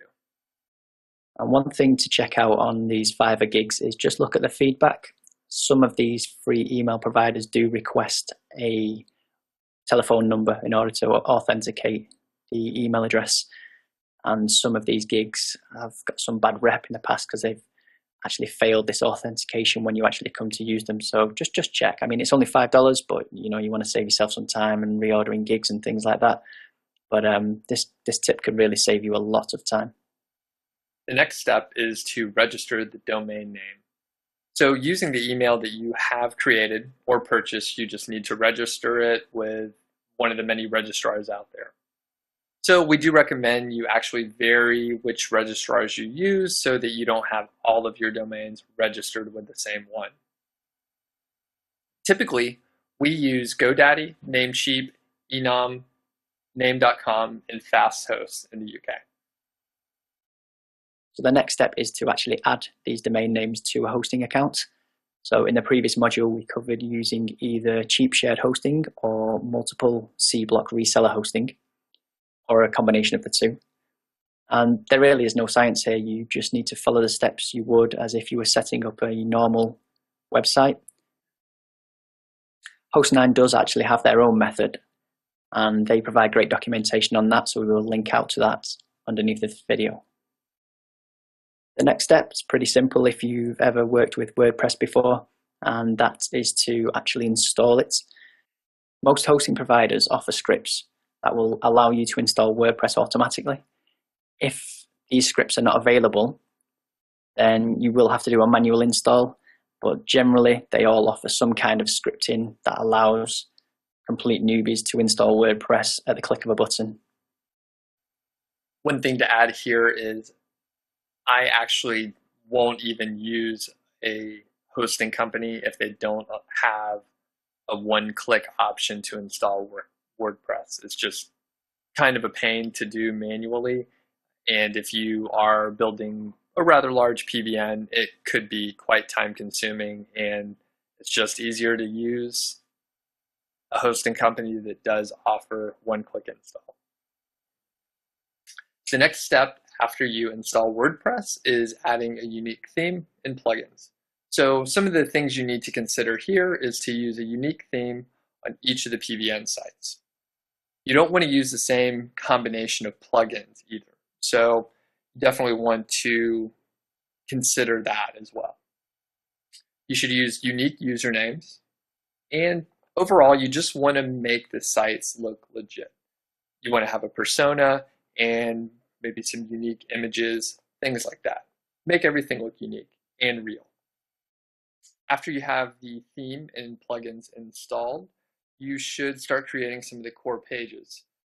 Again, to make the sites look legitimate and real, you do want to have things like a contact page, an about page, privacy policy, and terms and conditions.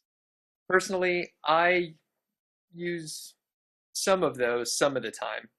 I try and make everything look a little bit diverse, so not all of the sites have each one of those pages. So the next step, we need to change a few settings in our WordPress dashboard. For example, we need to block all comments because you will get a lot of comment spam coming through, or you can install Discuss, which does a good job of blocking those spammy comments, or Akismet. Now, don't use the same thing on all of your PBN sites. Mix it up as always. Everything you do, you need to be wary of leaving a footprint. The next step would be to stop any pingbacks and trackbacks. So the sites you're linking out to don't get pinged in a WordPress dashboard to advise them that someone is now linking to them. That will, if it's your own site, that's not a problem. But if it's a client site, they will see all of your PBN domains, and if you're keeping your network secure as you should be, then that's not what you want. Also, if you're linking out to various other authority sites or even competing sites just to give your PBNs that air of authenticity, then you don't want to notify these people who you're competing with that you're using a PBN for your own sites. We also want to have a mixture of permalink structures. So have some which use the post name only, some which include a category, the date, all different manner permutations of permalinks. And last of all, we have a mixture of full blog posts on the homepage and also excerpts. And also some of them you can actually create a static homepage if you want, which directly links to an inner page or an inner blog post which you have created, which would be an article with those, and that will pass the link juice through. Most of the time though, we want our blog post to be featured on the homepage in a blog format like WordPress excels at, and just make sure some of those are snippets and some of those are full posts. And if you have one post in particular that you would like to remain on the homepage, you can also make that a sticky post. Tracking. Like Lewis mentioned before, keeping track of everything, keeping details for each one of the PBN sites is very, very important. So each time you build out a site, you should be adding it to the spreadsheet. You want to record the domain name, IP addresses, the metrics, the email address used, the registrar, and any other hosting details, usernames and passwords, expiration dates, outbound links, and the content dates. You'll find our spreadsheet linked below, and you should use that. It should be kept up to date at all times, and really it's your central base of all this information. And make sure you don't store it on Google Drive. Here's a summary of building out PBN sites. You need to keep the domains unique. You should keep them separate. You want to track and log everything. The main idea here is to make these sites look legitimate and real. WordPress is okay to use. Don't cut any corners. All right, any final thoughts on building out PBNs, Lewis? Yeah, I'll just touch on a couple of those points on the previous slide, if you could just flick back. So point number 5, WordPress is okay. And what we mean by this is if you are building out a smaller PBN, then generally, 5 to 10, maybe 15 sites, WordPress will be okay. If you're going more than that, you want to kind of switch up the content management systems, use Drupal, Joomla, things like that, and some straight HTML if you have the skills, or you can get hold of a template, for example. And point number 6 as well on don't cut corners. So a lot of people kind of ask me the question, how can I manage all of these sites from one WordPress dashboard? Now there are plugins and tools that you can buy that do offer this functionality. But in my mind, I see them as a footprint. Now, I know there are a couple that claim to have leave no footprint and don't change the source code of your site whatsoever. I'm not too sure how that physically works and whether it does work for myself. But for me, if you're trying to cut corners, you're doing it wrong. And sure, we want to save time and effort. But really, as long as you're using the sheet and tracking everything, I would rather maybe outsource to save a bit of time rather than cut corners. And I think cutting corners is what led to the downfall of some of the big blog networks like Build My Rank and things like that. They cut corners, they had crappy content, and they just churned out crappy websites that were easy to find, and they were de-indexed and they didn't last very long. So don't cut any corners and just follow the steps we've listed out here and you should be fine. Lastly, there will be a video documenting the full process, start to finish, from finding a domain, registering the domain, setting up the hosting, as well as setting up the site. So that really is from start to finish the entire process that we've covered in this module, building out the PBN sites. Coming up next is maintaining your PBN. So this is after you've built out the majority of your sites and you're just keeping everything up to date, running smoothly.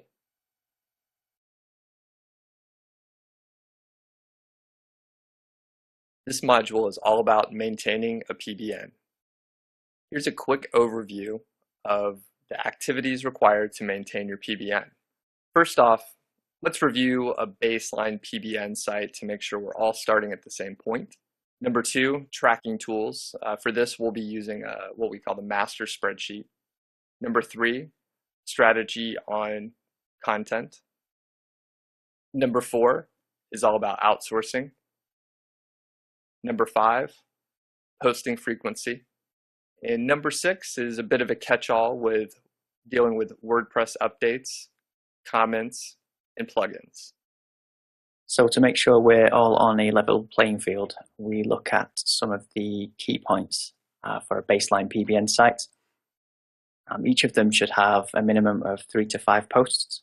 They should all have the standard pages such as about, contact, and privacy policy. We need to use an assortment of plugins, so we're not using all the same ones on each site. And we also need to block all of the backlink crawlers, or as many as possible that we know about, from scraping the site and finding all of the outbound backlinks. We also need to give each site a persona So it's not just a faceless blog, it needs a real person that we create to be the face of each site.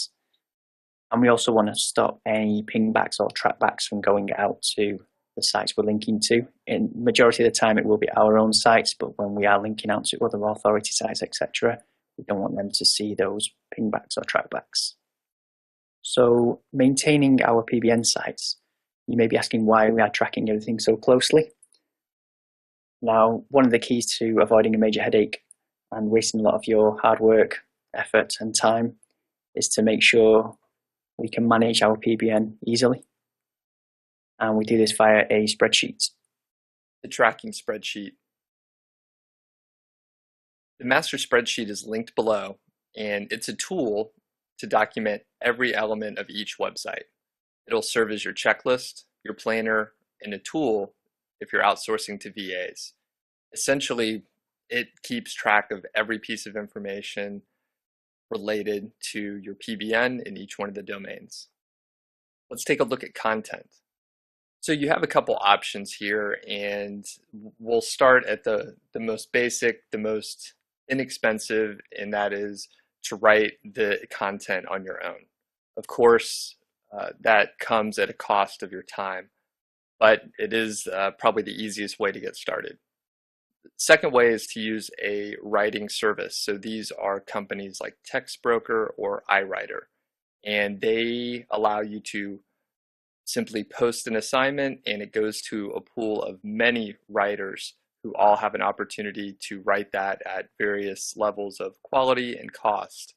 And it's a very good way to quickly outsource a great deal of material. The third option is looking at a freelance service like Elance or Odesk. In addition, you could use something a little less organized like Reddit, even Craigslist, or potentially forums. The last option that we will take a look at is your own social network. So that's simply asking your friends and family, other acquaintances, if they know anyone that has availability to do some writing for you. So if you have more than 5 domains in your PBN, then we really recommend you consider outsourcing, and it's definitely a trade-off of time versus money. So if we are outsourcing to a writing service, some of the big players are TextBroker and iWriter. And here you can choose your level and standard of articles that you require. Some of the pros are it's very fast and there's also minimal management time. And you do get a consistency across all of the articles, and there are some very high quality writers available. The con is that they are expensive, and you will pay more here than you will for other services. If we take a look at Odesk and Elance, now these are marketplaces that contain hundreds and thousands of freelance contract writers that we can use. They offer a variety of quality, and it's all based on the price you're willing to pay. So the main downside to using these services are that you will need to manage the writers yourself, and you will need to screen and interview each applicant before you take them on.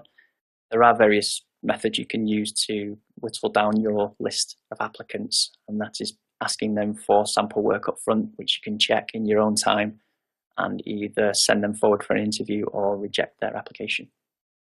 Up next for outsourcing, Craigslist, Reddit, and forums. So these are platforms where you can find any kind of contractor, and it's really like the old newspaper classified ads. And the pros here are you can find a huge range of prices, quality. There's probably very high quality available, and there's a good chance you could find the cheapest rates. In addition, it's probably one of the fastest ways to find contractors. The cons are this has potentially the largest amount of management time. You have to screen and interview applicants, which is probably more difficult than our previous example of Odesk and Elance. And without a doubt, this is probably the riskiest option. So if you're more comfortable dealing with Craigslist or Reddit, it may be a good option for you. And once you get some experience, is probably not as scary as I'm making it sound, but it's certainly an option out there. I know some of my good friends use Craigslist or Reddit to find contractors, and they love it. Another plus point that we've not mentioned here on forums is that you can go to niche specific forums and find out some of the big contributors there and find the people that really know what they're talking about. And generally you can approach these guys and ask them if they're willing to do exactly the same as they're providing for free on the forums, but you will pay them for it, and you will be surprised at the response you will get, and you can find some really good quality writers that way. So the other option is outsourcing to your network. Now this is where you can reach out to friends and family or their friends and ask if they know of anyone who would like to do some freelance writing. Generally you get a lot of stay-at-home mums, people like that who have time on their hands, a few hours a day, and they can knock out 5 or 10 articles a day for you. There will be a huge range of prices and quality, which is why you need to do a trial run first of all. And obviously when dealing with friends and family, you don't want to hurt their feelings, but you need quality for your PBN. So don't accept subpar just because you know the people. The downside is it would take considerable management and time, and it may not be an option depending on your network and if you know anyone of your friends or family who would be willing to do this kind of writing. So we're now going to jump into posting frequency, and we need to ensure that we are posting new material on our PBN sites to make them seem more authentic. However, real websites do have variations on how frequently they post. So your PBN site should also have that variation. So some could be once per week, twice per week, once every 2 weeks, etc. You just need to mix it up for each PBN site and don't stick with the same format for each. WordPress updates. WordPress updates. For security reasons, it's really critical to keep WordPress and all the installed plugins up to date. Periodically, you do need to visit all your domains to do a bit of an audit and ensure that your installations of WordPress are all up to date. If you have a lot of domains, this is really a fantastic task for a trustworthy VA to handle for you. Comments.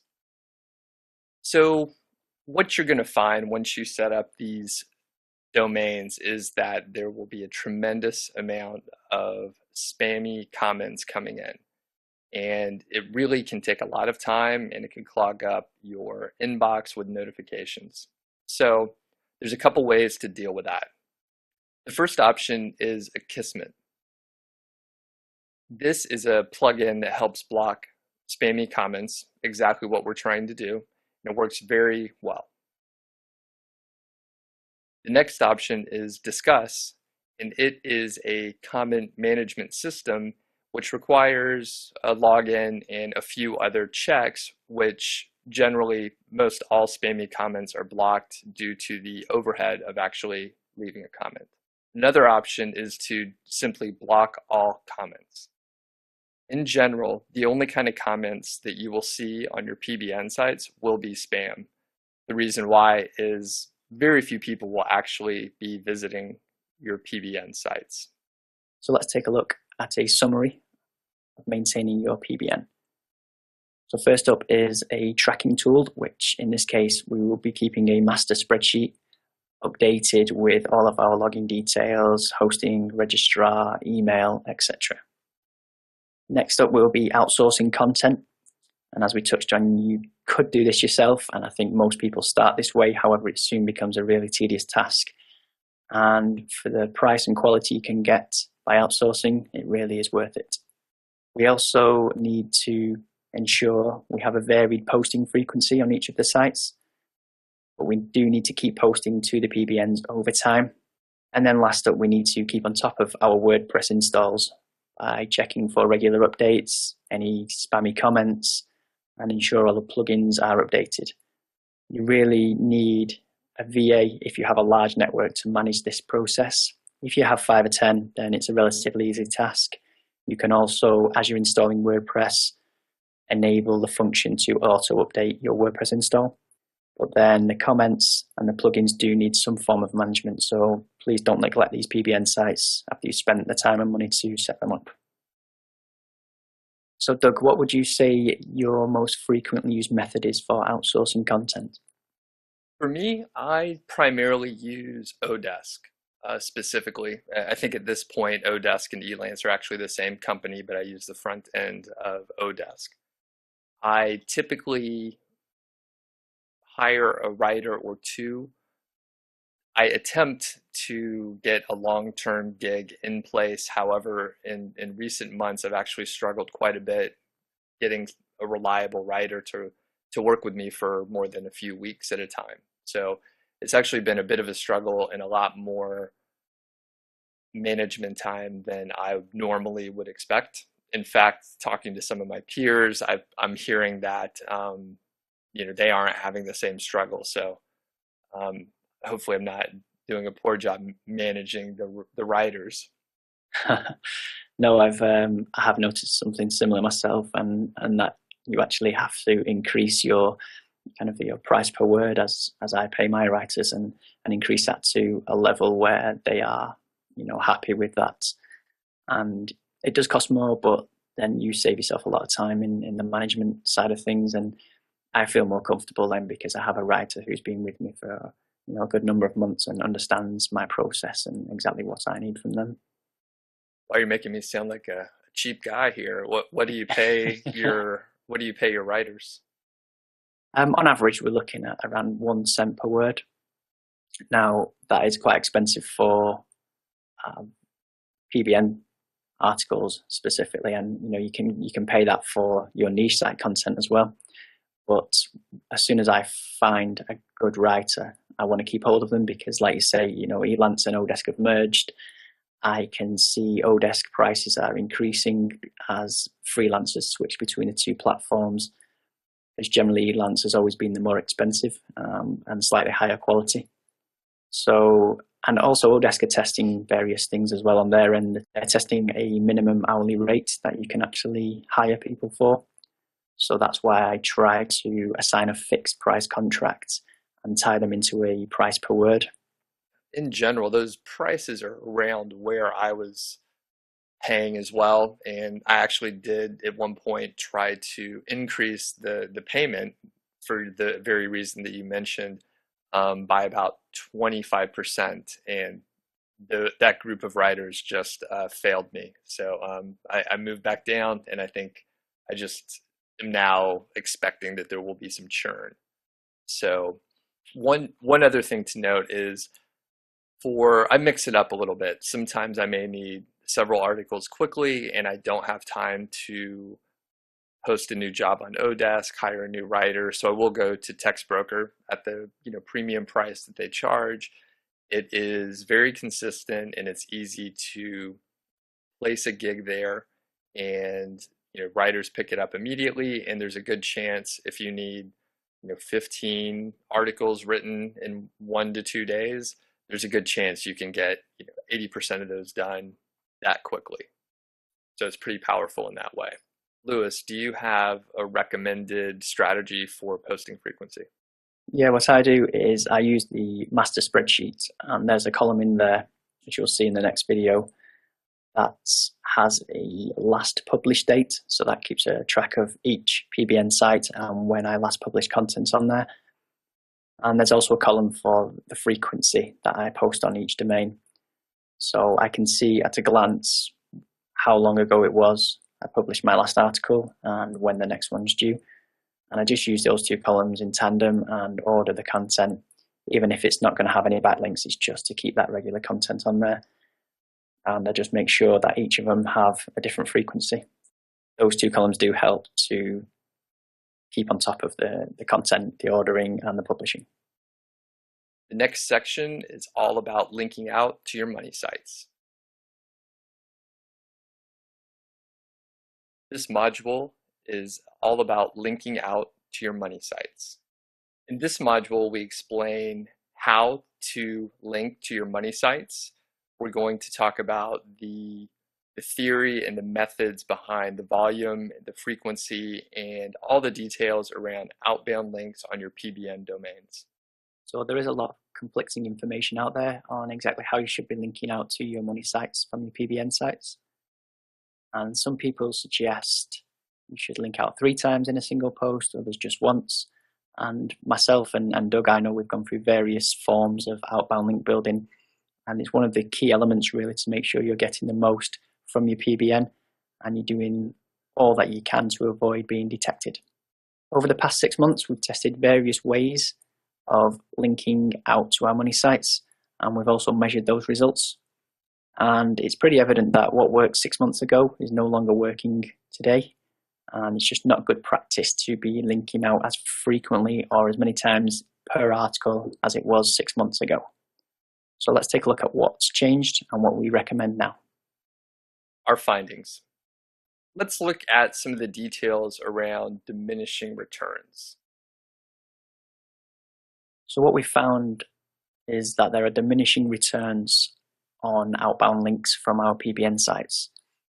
And what used to be good practice of using 3 links to the same URL of your money site, so for example 3 links to the homepage from one article, we now find that just 1 link from that same article offers just as good a results. And the more links you add, there are diminishing returns. Really, we don't see the benefit of adding more and more backlinks. So generally what we're finding is that 1 link per URL is enough. However, you should, as we've discussed previously, be linking out to other URLs on inner pages from that same article. So for example, you could have 1 to your homepage, 1 to an inner page, and then another link to a Wikipedia article, for example. Now, you don't have to link out from every single article, but for those articles that you are linking out, we recommend 2 to 3 links maximum. And one of those links should be to another site that is not owned by yourself. Sometimes you could just use 1 link, others 2, sometimes 3. Here are some details about keyword anchor text. In general, you want to avoid a high percentage of exact match keyword anchor text. And we're saying that's less than 5%. That's kind of what you want to be at at the maximum level. And really 2 to 3% is okay. It's preferable to use a lot more URL and brand anchor text with keywords in the surrounding content. When we say use the URLs, we mean the naked URL, use different variations of www.domainname.com along with the HTTP prefix as well. So variation is the key here, and what we want to see is sort of a natural backlinking structure rather than something that looks very SEO oriented with a lot of exact match anchor text. Other options are to use synonyms in different capitalizations as well as filler words.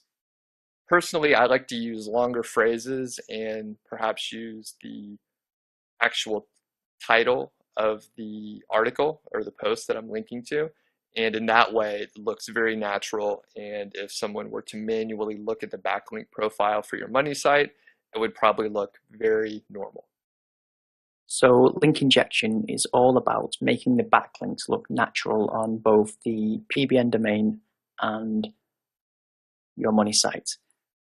So for example, if you have a property PBN and you have a niche site in dog training, you need to create an article that looks natural for both sites. So for example, we could write an article about moving property, and in that would be a checklist about things you need to remember. And one of the points we will talk about is pets and how they can find it difficult moving to a new property, etc. And within that paragraph, you would mention dogs, which would then link out to your money site. So it's all about placing smart links where it makes sense, but you also need to tailor the content in order to allow you to inject the links. Now, you really don't need to force it. There are so many topics you can have your VA write about, and if they struggle themselves, then either move it onto a new writer, or you can move the entire content they've produced onto another site where it makes more sense. But the key thing is that the links must look natural for three things. Number one is the target site, so your money site. Number two is the site that it's posted on, which is your PBN domain. And third of all is the article it resides within. And the first two are really controlled by the actual article. So number three is key here. So the article must tailor to both the target site and your PBN site. More findings. So one good practice to consider is the link placement. You really want to adopt the idea that variation is good. Mix up the placement of the outbound links.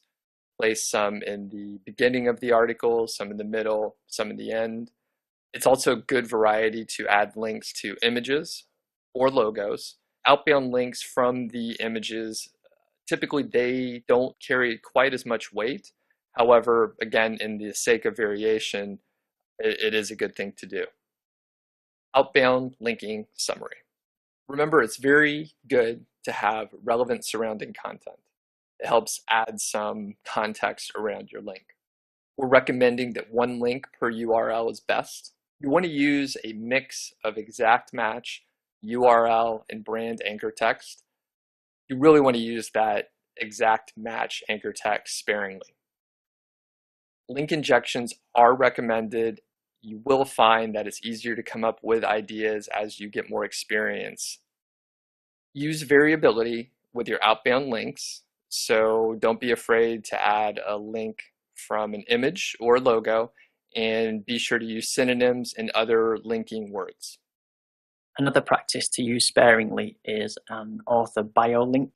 So these are the kind of the boxes you see at the bottom of a blog post who the article was created by and their bio about them. You can add a link to your money site from those, but do use them in moderation. As we touched upon, you need to vary your link placement. So at the start, the middle, and the end of content. And also you should use variation of prefixes, such as the www dot and http, and also capitalize and even uppercase anchor text. We need to build slow and steady backlinks. So don't go out, build 25 and see what happens. Build a couple and slowly but surely build up, and you will hit a point where you may not need more backlinks, in which case you can take your foot off the gas, improve your on-site content and SEO, and then maybe build a couple more as you progress down the line. And last of all, we need to have a mix of homepage and inner page backlinks. So these are links going out from your PBN domain to your money site. Send some of the links to the homepage, and the majority of others should be sent to inner pages. Other thoughts on linking? So one key thing I've found when using VAs to write content is generally they are trained to write SEO articles. And when I say SEO articles, I'm talking 2009 SEO. So you could find a keyword percentage of 20%, for example, which is obviously ridiculous, but that's what they know and that's what they think people still want. And what you need to do is you really need to train them to understand what it is you need. And I generally start off by providing them with the exact keywords that I want to use. This ensures that they don't just use the keyword dog training, but they will use what I provide. So dog training tips, examples for dog training, how to train your dog, things like that. And as they get used to following my process, I then give them a little bit more freedom and a few more options. They also have the URLs, and then I tell them to use certain prefixes and also capitalization and things like that. It pays to really work with your writers up front, because it makes it a whole lot easier going down the line and you don't have to think up these variations of keywords by yourself. And then the next step is to kind of make them understand the actual link injection side of things. So they need to know really two things: which site they're linking to and which site the article is going to be placed on, or at least they need to know the topics of those two. and that makes it a whole lot easier for them to tailor the article to both sites. One tip that I can offer here is that adding other outbound links is pretty important. Here's my reasoning. It's very good to have your website linked out in the same paragraph as, say, a Wikipedia link or New York Times or some other very authoritative site that is not one of your direct competitors. I view it as you're in the company of very highly respected other websites. I typically try and add 1 to 2 authority outbound links. And like I said, I try and vary it up, maybe some news sites, maybe Wikipedia, maybe some other very niche specific kind of sites. I typically try to avoid e-commerce type sites, Amazon, Walmart, Target, that sort of thing. So overall, it's very good to have your money site in the same company as very highly authoritative sites. The next section is all about avoiding footprints. This module is all about avoiding footprints. It's critical to avoid creating evidence that will expose your PBN. If your network is exposed, then your domains could be at risk of being de-indexed. This is a huge problem. If your domains are de-indexed, then they will not pass any link juice or authority to your money sites. So there are numerous footprints that we need to avoid, and we will cover them all in this module.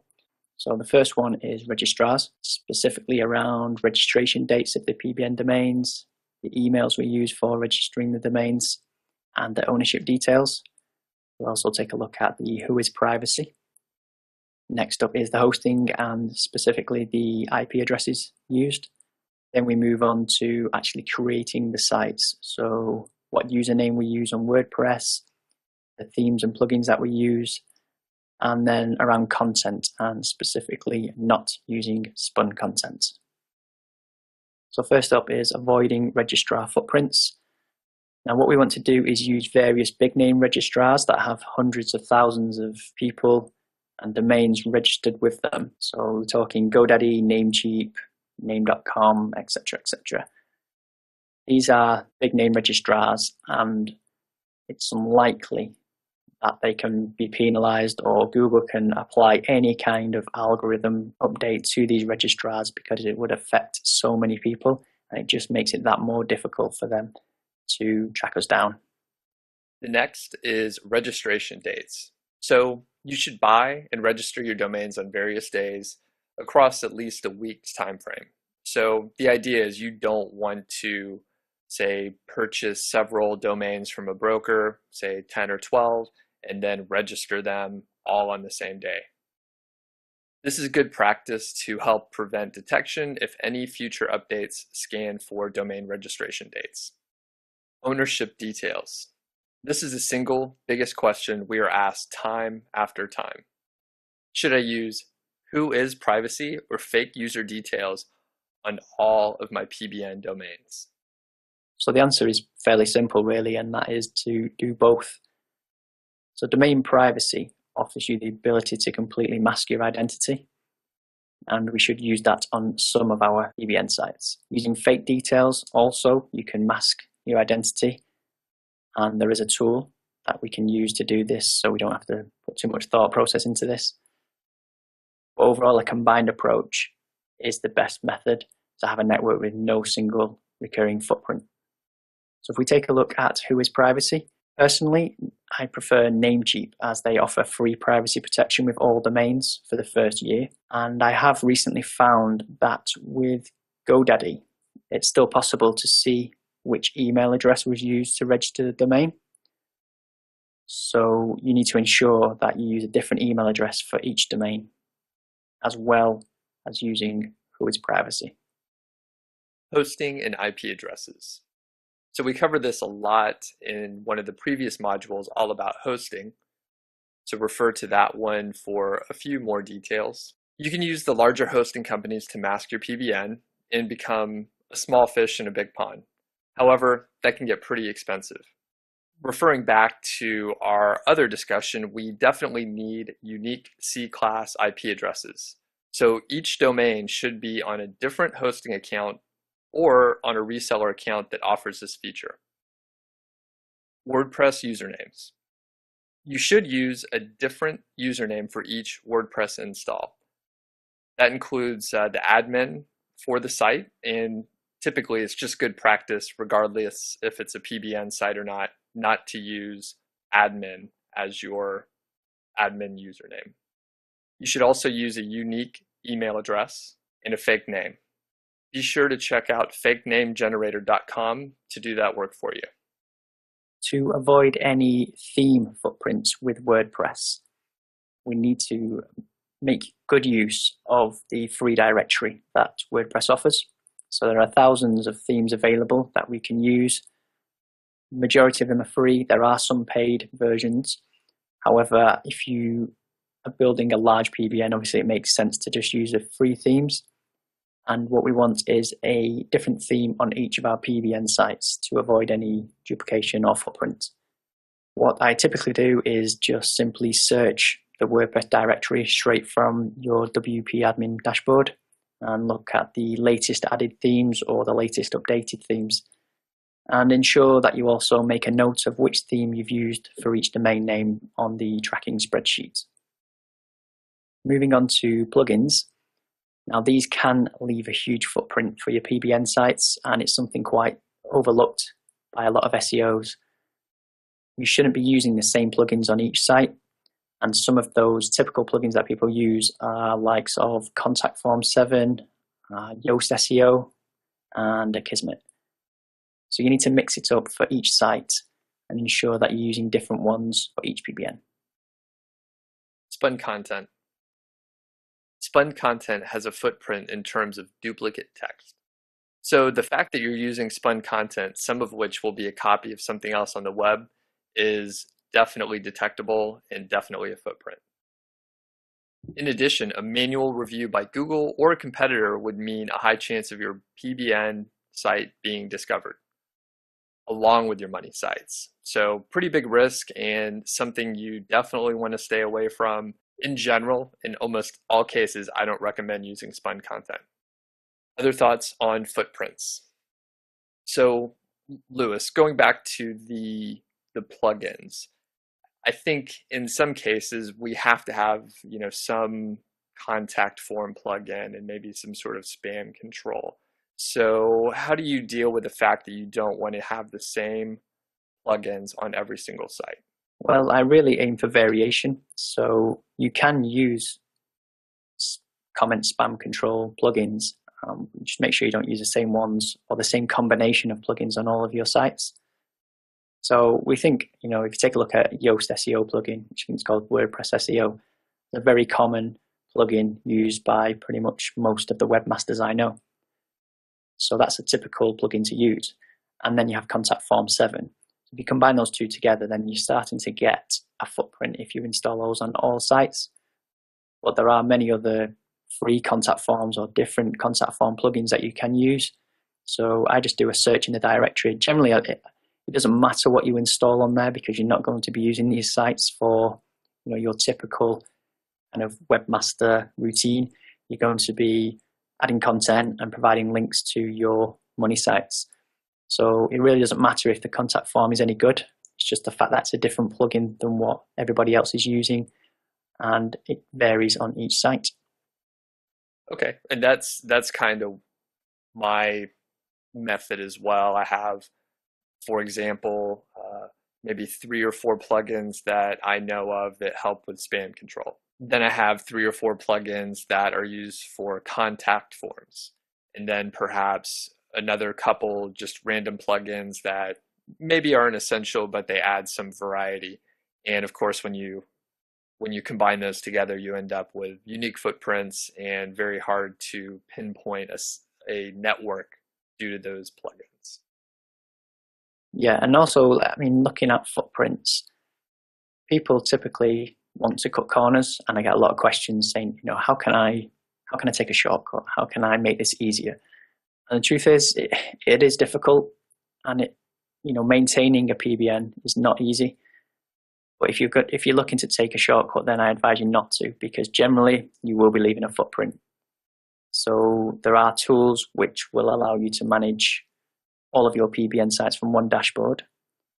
And I don't use them typically because they change the source code of your site, and that will leave the same section of source code. And I think in the future, just like SEO hosting, which Google are believed to target, they could target anyone using a certain plugin on a website. And if that plugin is a plugin that allows you to manage multiple domains from one dashboard, then I really want to be ahead of the curve and not use those. And yes, it's more difficult to maintain, but the longevity of the network is key. Well, and here's a bit of a confessional on my part. As far as shortcuts, I'll tell you one that I take. That's around the who is privacy. So basically, all of my domains have who is privacy turned on because I'm willing to take the risk of having that footprint. I think there's probably a lot of domains that have who is privacy that's on, and it's kind of a pain, and it takes a lot of time to set up the fake who is privacy and keep track of it. So I know, Lewis, based on the advice that you just gave to not cut corners, I probably shouldn't do that, but that is something I'm willing to risk. And part of it is, my network is smaller than yours, so there's less risk for me to do that. Absolutely, yeah. And as long as you know what the risk is, then you can make those calculated risks yourself. As long as people understand what is a potential footprint, then if it's going to save you time and you think it's worth it, or you've got, like Doug said, a smaller network of sites, then by all means, you can cut a few corners. But in general, if you're going to grow a larger network, then I would advise against it. And one other thing to add is, at any time I can go back and turn off the who is privacy, add these fake names, fake addresses, contact information, and I could be at the same point of Lewis, having a combination of the two, adding diversity to the overall network. The next section, we will actually be going over some example sites. Okay guys, in this video I'm going to be taking you through how I build my PBN sites step by step. So all the way from registering the domain straight through to putting up some content and linking out to your money sites. So the first step we're going to look at would be creating a unique email address for our PBN site. So we're going to be using two tools here to create our unique email address. So head over to mail.com and click Get Your Free Email Account. And the second tool we're going to use to make this easier is a website called fakenamegenerator.com, and we can literally select a gender, a name set from a specific country, and then which country we want the address to reside in. Now, as the name kind of gives it away, these are fake names and addresses, but they're absolutely fine for creating a unique email account.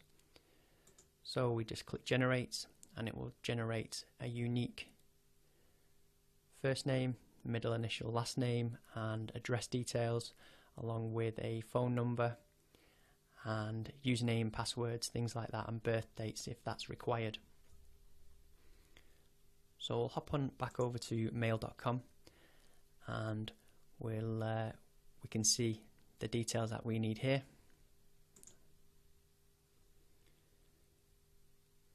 So what we'll do is we'll take the first name, Lavada, and surname is Bell, and we'll hop back over to mail.com and we'll enter those details in here. And we'll go for female, date of birth, literally just make something up here. Doesn't really matter. No one is going to pay any attention to this, so don't worry about it. And we'll go for the United States. Now for any email, I generally just take the first part of the email address here, copy that and paste it over. Now you do have so many different choices, which makes mail.com a great solution for this task, because you can have really unique emails just from this one service. I mean, there's literally hundreds that you could have. It's actually pretty crazy what they offer, all for free. But generally I stick with mail or email, sometimes USA.com, and there's a couple of others here I use just to provide some unique email addresses. But for now we'll stick with mail.com. We just need to select a state. So if we head over to here, we can see the state here, and we'll add it into the state field. Next is the password. Now I like to use the password from Fake Name Generator. You see, I keep this page up and don't generate a new one or refresh the page, so we can add it to our tracker at the end of this step. So I will use that as the password. Again, it's an optional for additional contact email, which I just leave blank. And generally I choose a security question. What is the name of your first pet? And just kind of pick any name, it doesn't really matter for me. Now it's asking me to enter the code shown, but there isn't one there that I can see, so I'm going to refresh the captcha, and there we go. We just enter and create account.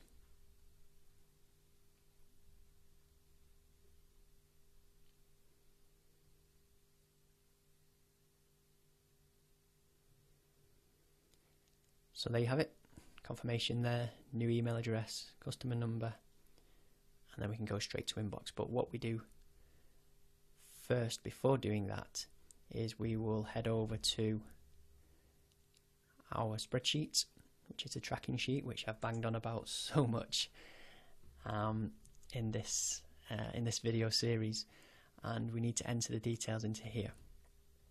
So we will take the email address,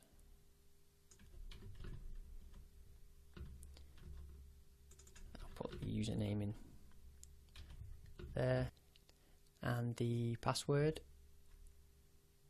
is back over on this window here. So there we go. We can access our email account now at any time, which is helpful for when we set up the domain name with the hosting, and also when we register the domain. We may need to pop back in, maybe 2 years down the line we'll need to renew the domain, and also we'll get all the reminders from our hosting if there's anything wrong, the hosting goes down for whatever reason, or we need to pay an invoice, for example.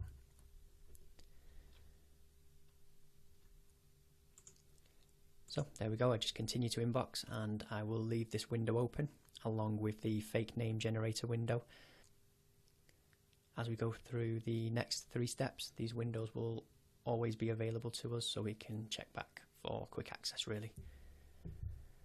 And that's that. There's our unique email address for our first PBN site.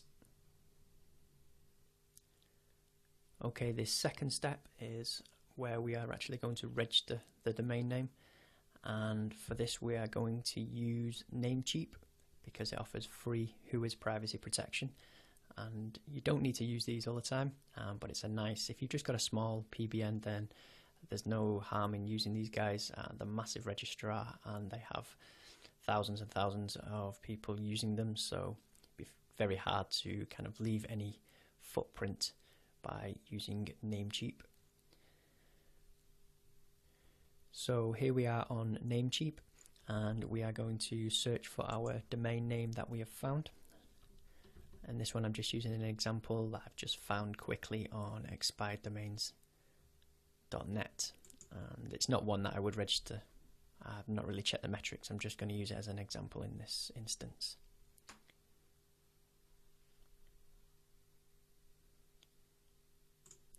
So as you can see, this domain name is available, and we just click the little plus trolley icon and add that to our basket, and then view cart.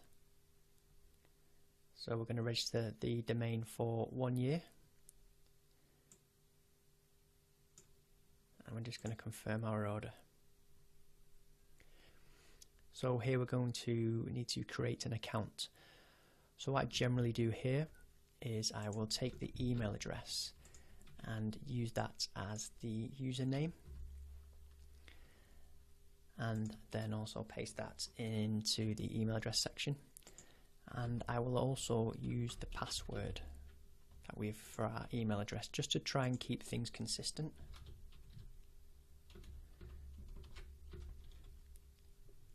And we can opt out of the newsletter and create our account.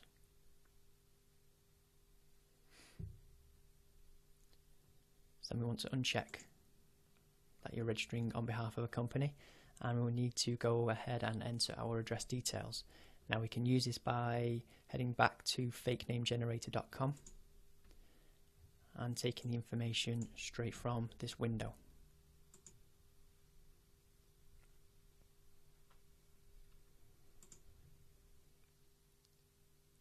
So here we have our Whois contact information, and what we need to do is scroll down. So you can see this option here.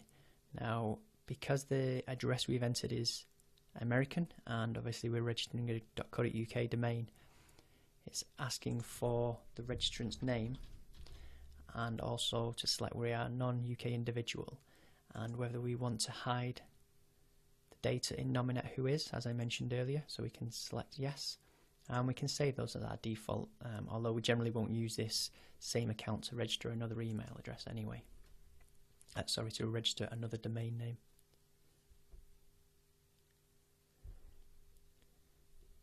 And this bit's really cool. What I like is we can check out via PayPal, which makes things so much easier. And we just want to continue through here to make the payment.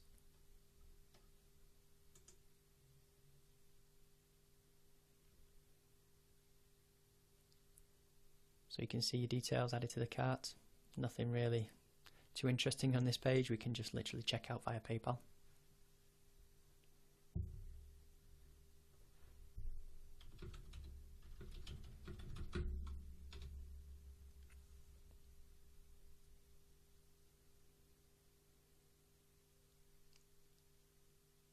So there you go. When it comes to payment information and people asking do they need to create 1,000,001 PayPal accounts for this, my answer is no. Google have no reason to request payment information or to see the payment information of anyone who owns a domain name or a hosting account, so please don't worry about that. So there is our domain registered, and we can jump over to manage my account, because we will need to be in this section ready for when we choose a hosting account. Before we head over to the hosting section, we do need to record the details of our registrar account into our spreadsheet. So our registrar is Namecheap. Our username was the email address that we used without suffix, and we use the same password. And really that's literally all we need to do. Is if you stay on top of your PBN sites and all of the registrar hosting information, then there's no reason why this should become a daunting task. It really does make it simple. I mean, it's a super simple spreadsheet, but you can see at any point where you're up to, how many PBN domains you have, and exactly how to access each individual element of that website. So the next step is to find and add hosting to our domain. So what we want to do is head over to webhostingtalk.com. Now I'll provide a link below the video so you can go directly to the exact forum we need, but essentially it is the shared hosting offers. Now a lot of people spend time running through this, but I found a cool little trick that we can use, and we can actually search the forum for the term recurring. Now what that will do is find every thread within the shared hosting forum where the hosting provider is offering a recurring discount. So here's a hosting company that are offering the one-click install and cPanel, and it's a monthly price of 50 cents recurring, which is a nice cheap hosting for our PBN site. So we'll go ahead and order the bronze hosting, and we will enter our domain name and the captcha.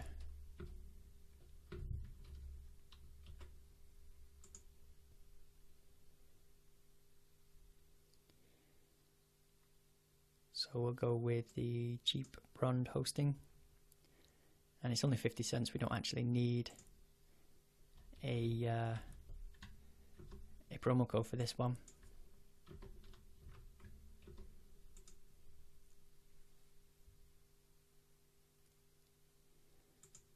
And just like to let them know where we found them. Keeps the forum going. I'm sure they'll get slight commissions, and it's good for us because we can continually find hosting with a recurring discount. So 50 cents a month, and we'll add that to cart.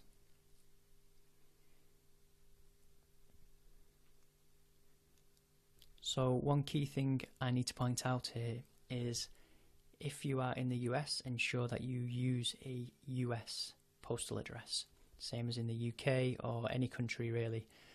A lot of these hosting companies now pick up your IP address, and if that doesn't correspond to the country that you've used for this address for your hosting account, then they will have to submit a fraud check, in which they will email you and ask you for further details, which is obviously a complete pain, and we want to avoid that where possible. So I will go ahead and enter UK address details for the hosting account. Really doesn't make any difference, and Google has no reason to see again the details from a hosting account. It's mainly the domain information that we are already protecting via the WHOIS privacy. So I'll go ahead and enter these details, and I'll come back to you once that's done. So here you can see I've used the same first name and last name as we have used for the registration details of the domain, the same email address and password we used again for the registrar. So we'll go ahead and complete the order.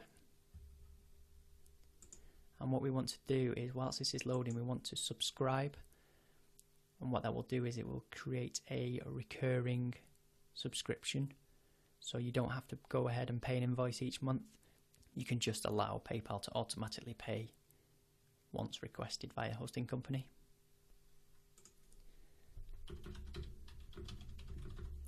So enter your password,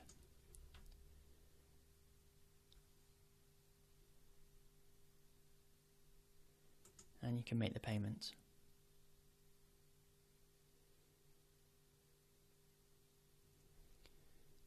There's confirmation, and we will return back to the hosting company.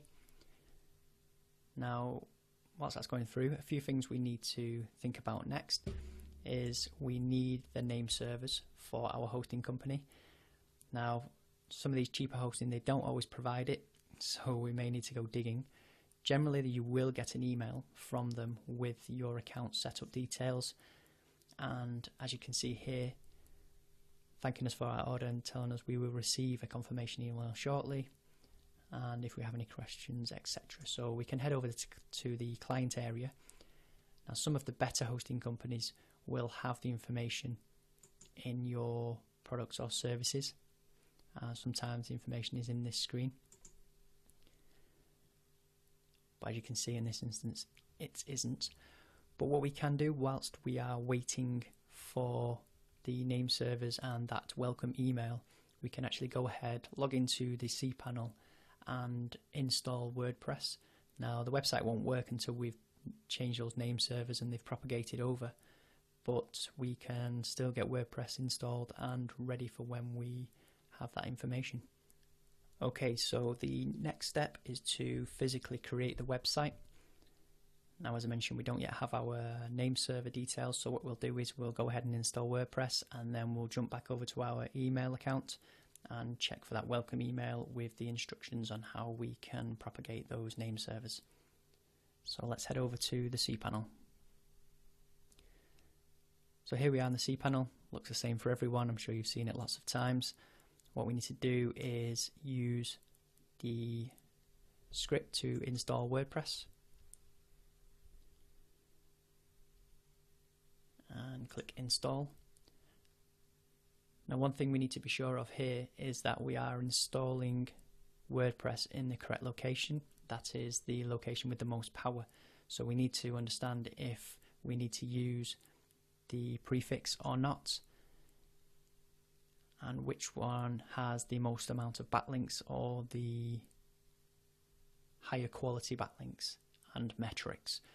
So you would have done that research before you got to this stage anyway, so you would choose the one that is best for your domain. I'm just going to go with without the prefix for this domain. Again, it's just a throwaway domain. I picked up one at random from expireddomains.net, so please don't go checking it and thinking I'm registering a crappy domain.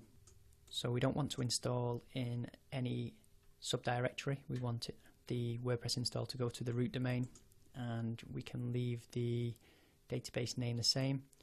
I do like to change the prefix to, well, it doesn't really matter what you change it to, but just to make it more difficult for anyone who's attempting to hack your site, I don't like the table prefixes to all start with WP_. It's just an extra security measure I picked up along the way.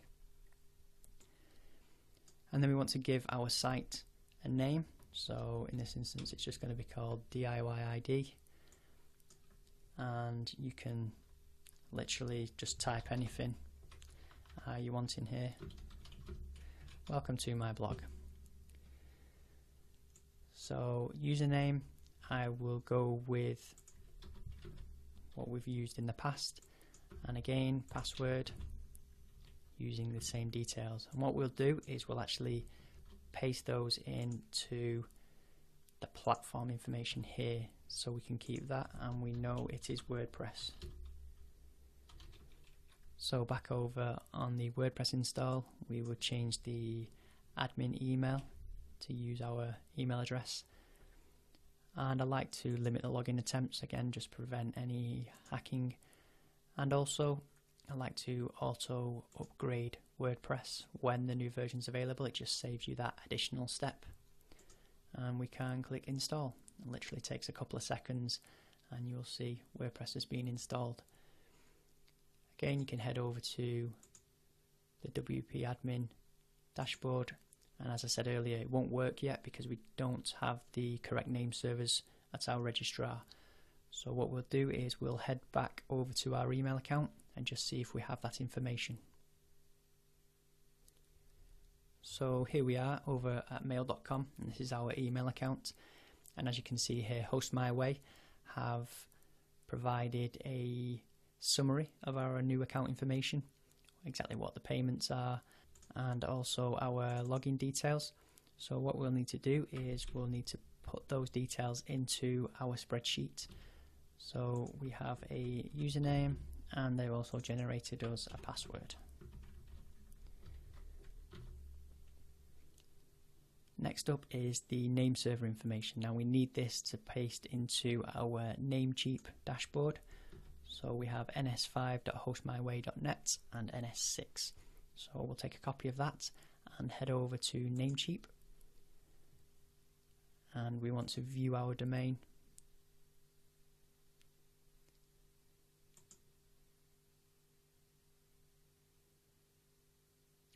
And what we want to do is transfer the DNS to webhost, and we will enter our name server information here. As you can see, specify custom DNS servers, and save those changes.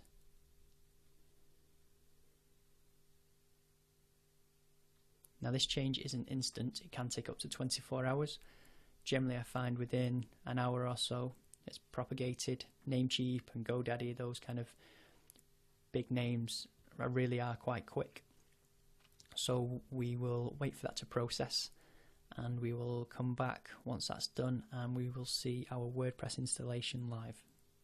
Okay, so the name servers have now propagated and I'm here on the WP admin dashboard for our PBN domain. First thing I generally do is to change my theme completely. So with the theme of this site being DIY or property, then you can either search for a theme or you can use one of the featured or popular or the latest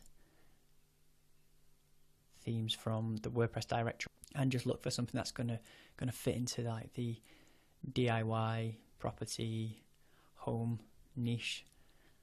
It can be anything really. I mean, you don't have to take too much time over this. Just really any kind of theme will do. I'll pick this one here and just install this one.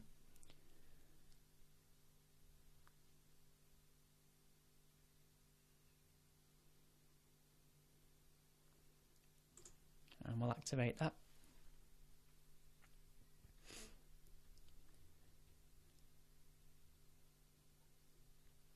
So for this site, what I'm going to do next is to disable comments. So we'll do that in the settings and discussion.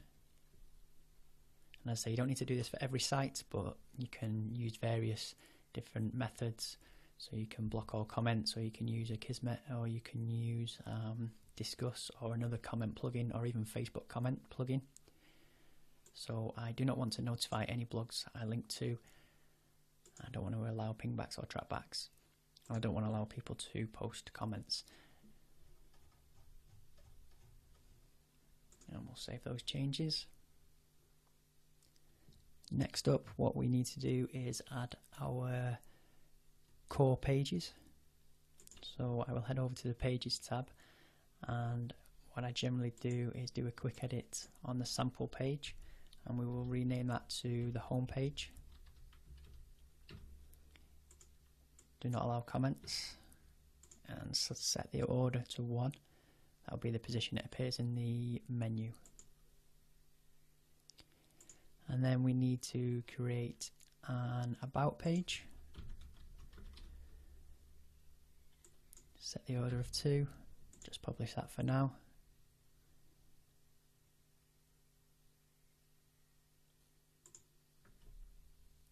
We'll add a third page, which will be the contact page.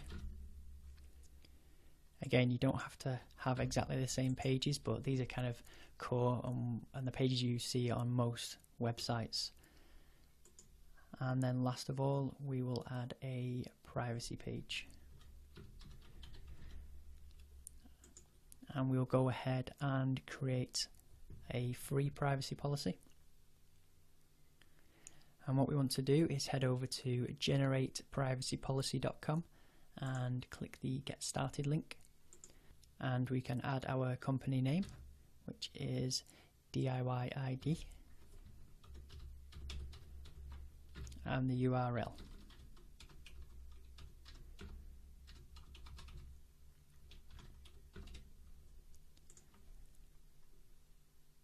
Then we can just make a few quick selections. Really easy, nothing complicated here.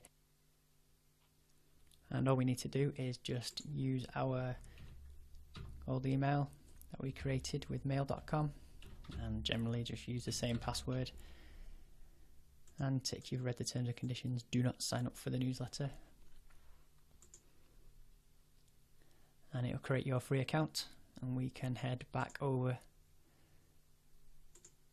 to our email account, and there you can see it's generated our privacy policy, and we can click on the link to activate our account.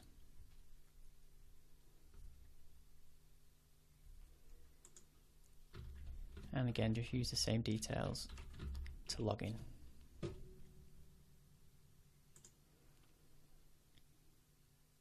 what we can do is we can click on the website now, and here we have our privacy policy. And here it is in plain text. So all we need to do is highlight it all, and then we will head back over to our privacy page, Go into the text window and paste that information. And there you go. And you can change the order of that and hit publish. They have a free, quick and easy privacy policy. Next thing, as you can see here, permalinks look kind of funky. I'm not doing this for any SEO purposes, but just to ensure we have unique URL structures for each domain name that we create. Now, most of the time we'll go with post name because that has a higher SEO value. However, we want to change it up and maybe use month and name on this one, for example.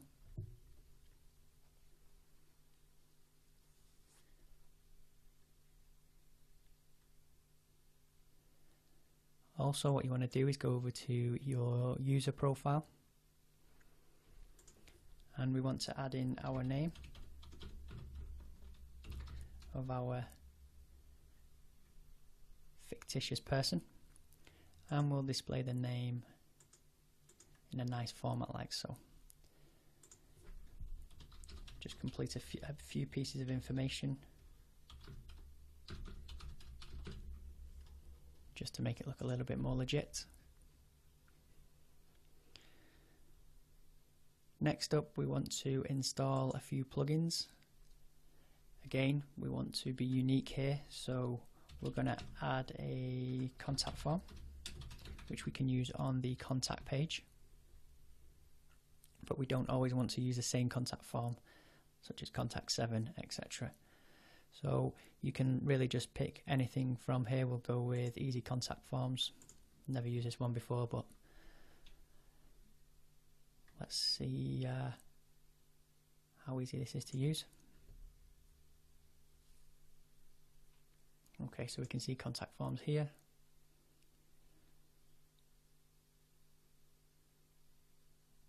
And there's a form already created from the looks of things.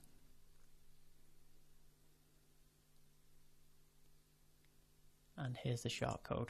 So all I'll do is I'll just copy that shortcode. Here you can see where you can choose which fields appear, and looks like it's just a standard issue contact form which we want. So we'll head back over to our pages and our contact form.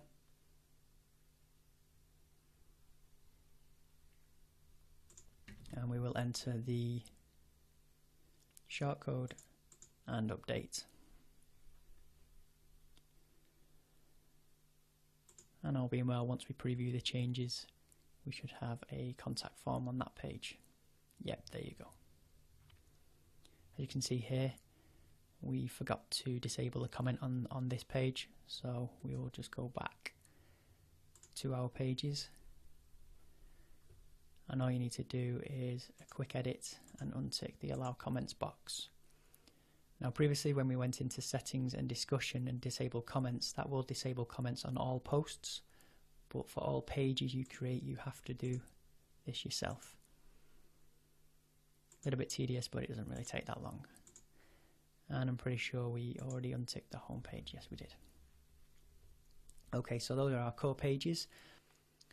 For the home page, what we will generally do is just create a setting so we show our latest posts, and we do that under settings and reading,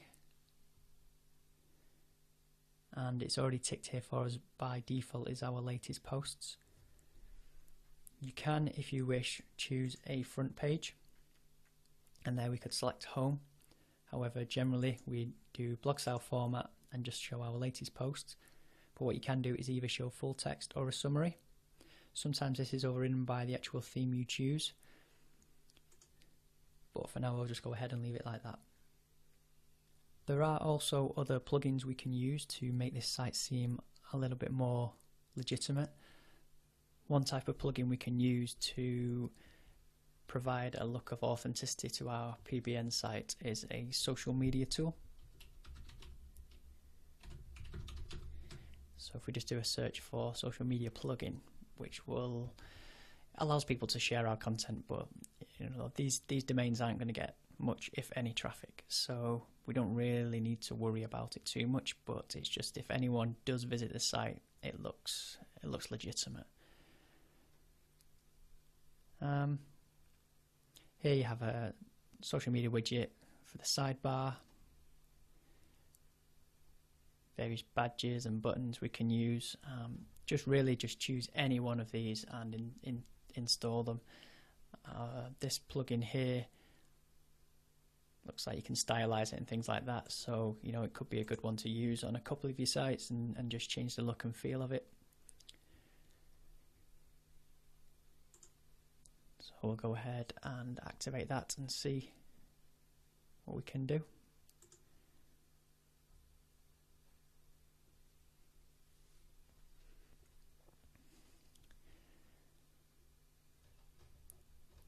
So here we'll choose a theme, and then you need to go ahead and create a couple of these social media accounts. It literally takes 2 minutes, and we're going to use the same email account and password details we've been using throughout this process. Again, if you have any favorite plugins, just think about what is the main feature of them and do a quick search in the WordPress plugin directory. And you can generally find others that are not as popular or not as common, and we can use them on our sites. But you can also use your favorite ones on some of your sites, so use them sparingly. Don't create a footprint across all of your websites. Make sure it remains unique. So there you have it really. What's next is to add content, which you will either write yourself or order via your VA. Now you can check out Odesk for that, or Relance, or iWriter, TextBroker, or forums, as we've discussed in previous modules.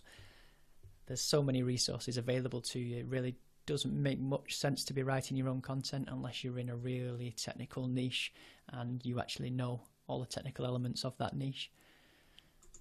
But this was a quick step through of how to create a PBN site from scratch.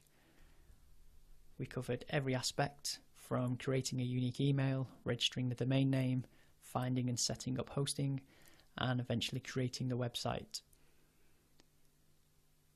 In the previous modules, we've obviously covered how to find and add content to the site. And in the next video, we'll take a look at one of Doug's own sites, so you can see exactly how that looks once everything is completed.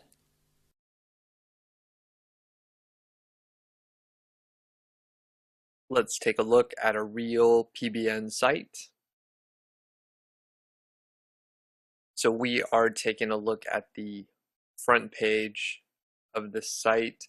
As you can see, there's a nice custom header here, which is good.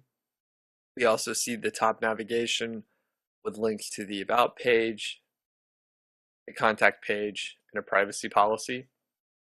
In addition, as we scroll down, you can see this site is around the education area with homeschooling noted, and there's actually a call out bar here, as well as feature boxes which indicate some sort of a premium theme or some customization, which is nice. It actually adds to the illusion that this is a real site. And when we look at this link, it actually it goes to a legitimate homeschooling website, so that's good. It adds to the overall legitimacy of the PBN site here. These feature boxes actually don't link anywhere in particular. However, if I was building out the site more, I would probably have these go to some kind of a landing page. Even if there wasn't much information, it would add to the illusion. As we scroll down a little bit more, we can see in the content area, there's a few posts listed here. We can see the outbound links. And there's a few here. You see images. And overall, it's formatted nicely and generally looks like a real website. Let's go back up. We did go past the content in the sidebar. So we see a couple things that add to the fact that this is a realistic looking site. Number one, that's the sign up form for emails here. So we have a widget for emails. Doesn't actually go anywhere, but it does look pretty real. In addition, there's an image to add to the persona of the website. When we click on this link, Actually takes us over to the About page. Here, as you can see, it's just some filler text, but you would develop a full persona for this individual, why they have the website, the information they want to provide on the website, and so on. You see a couple images of the same person, and those actually were taken from morguefile.com, which is a royalty-free index of images that you can use. No attribution is required. As we scroll down, we can see the footer area has more realistic looking content with a calendar, recent posts, and a link to the pages. So let's just take a look at some of those. So we just have a simple contact form here. And lastly, let's take a look at the privacy policy. Nothing unusual here. This privacy policy was created using one of the many privacy policy generators that are available for free. So there's nothing unusual there. Let's head back to the home page. Currently, there are only 3 posts on the front page here. That is something that you can customize. I typically have my WordPress installations show between 8 and 12 posts on the front page. It's good to have some variation, some randomness, just like all the aspects of our PBN sites. Let's go over the baseline of a PBN site. Initially, you should have at least 3 to 5 posts to ensure that the website looks like it's authentic.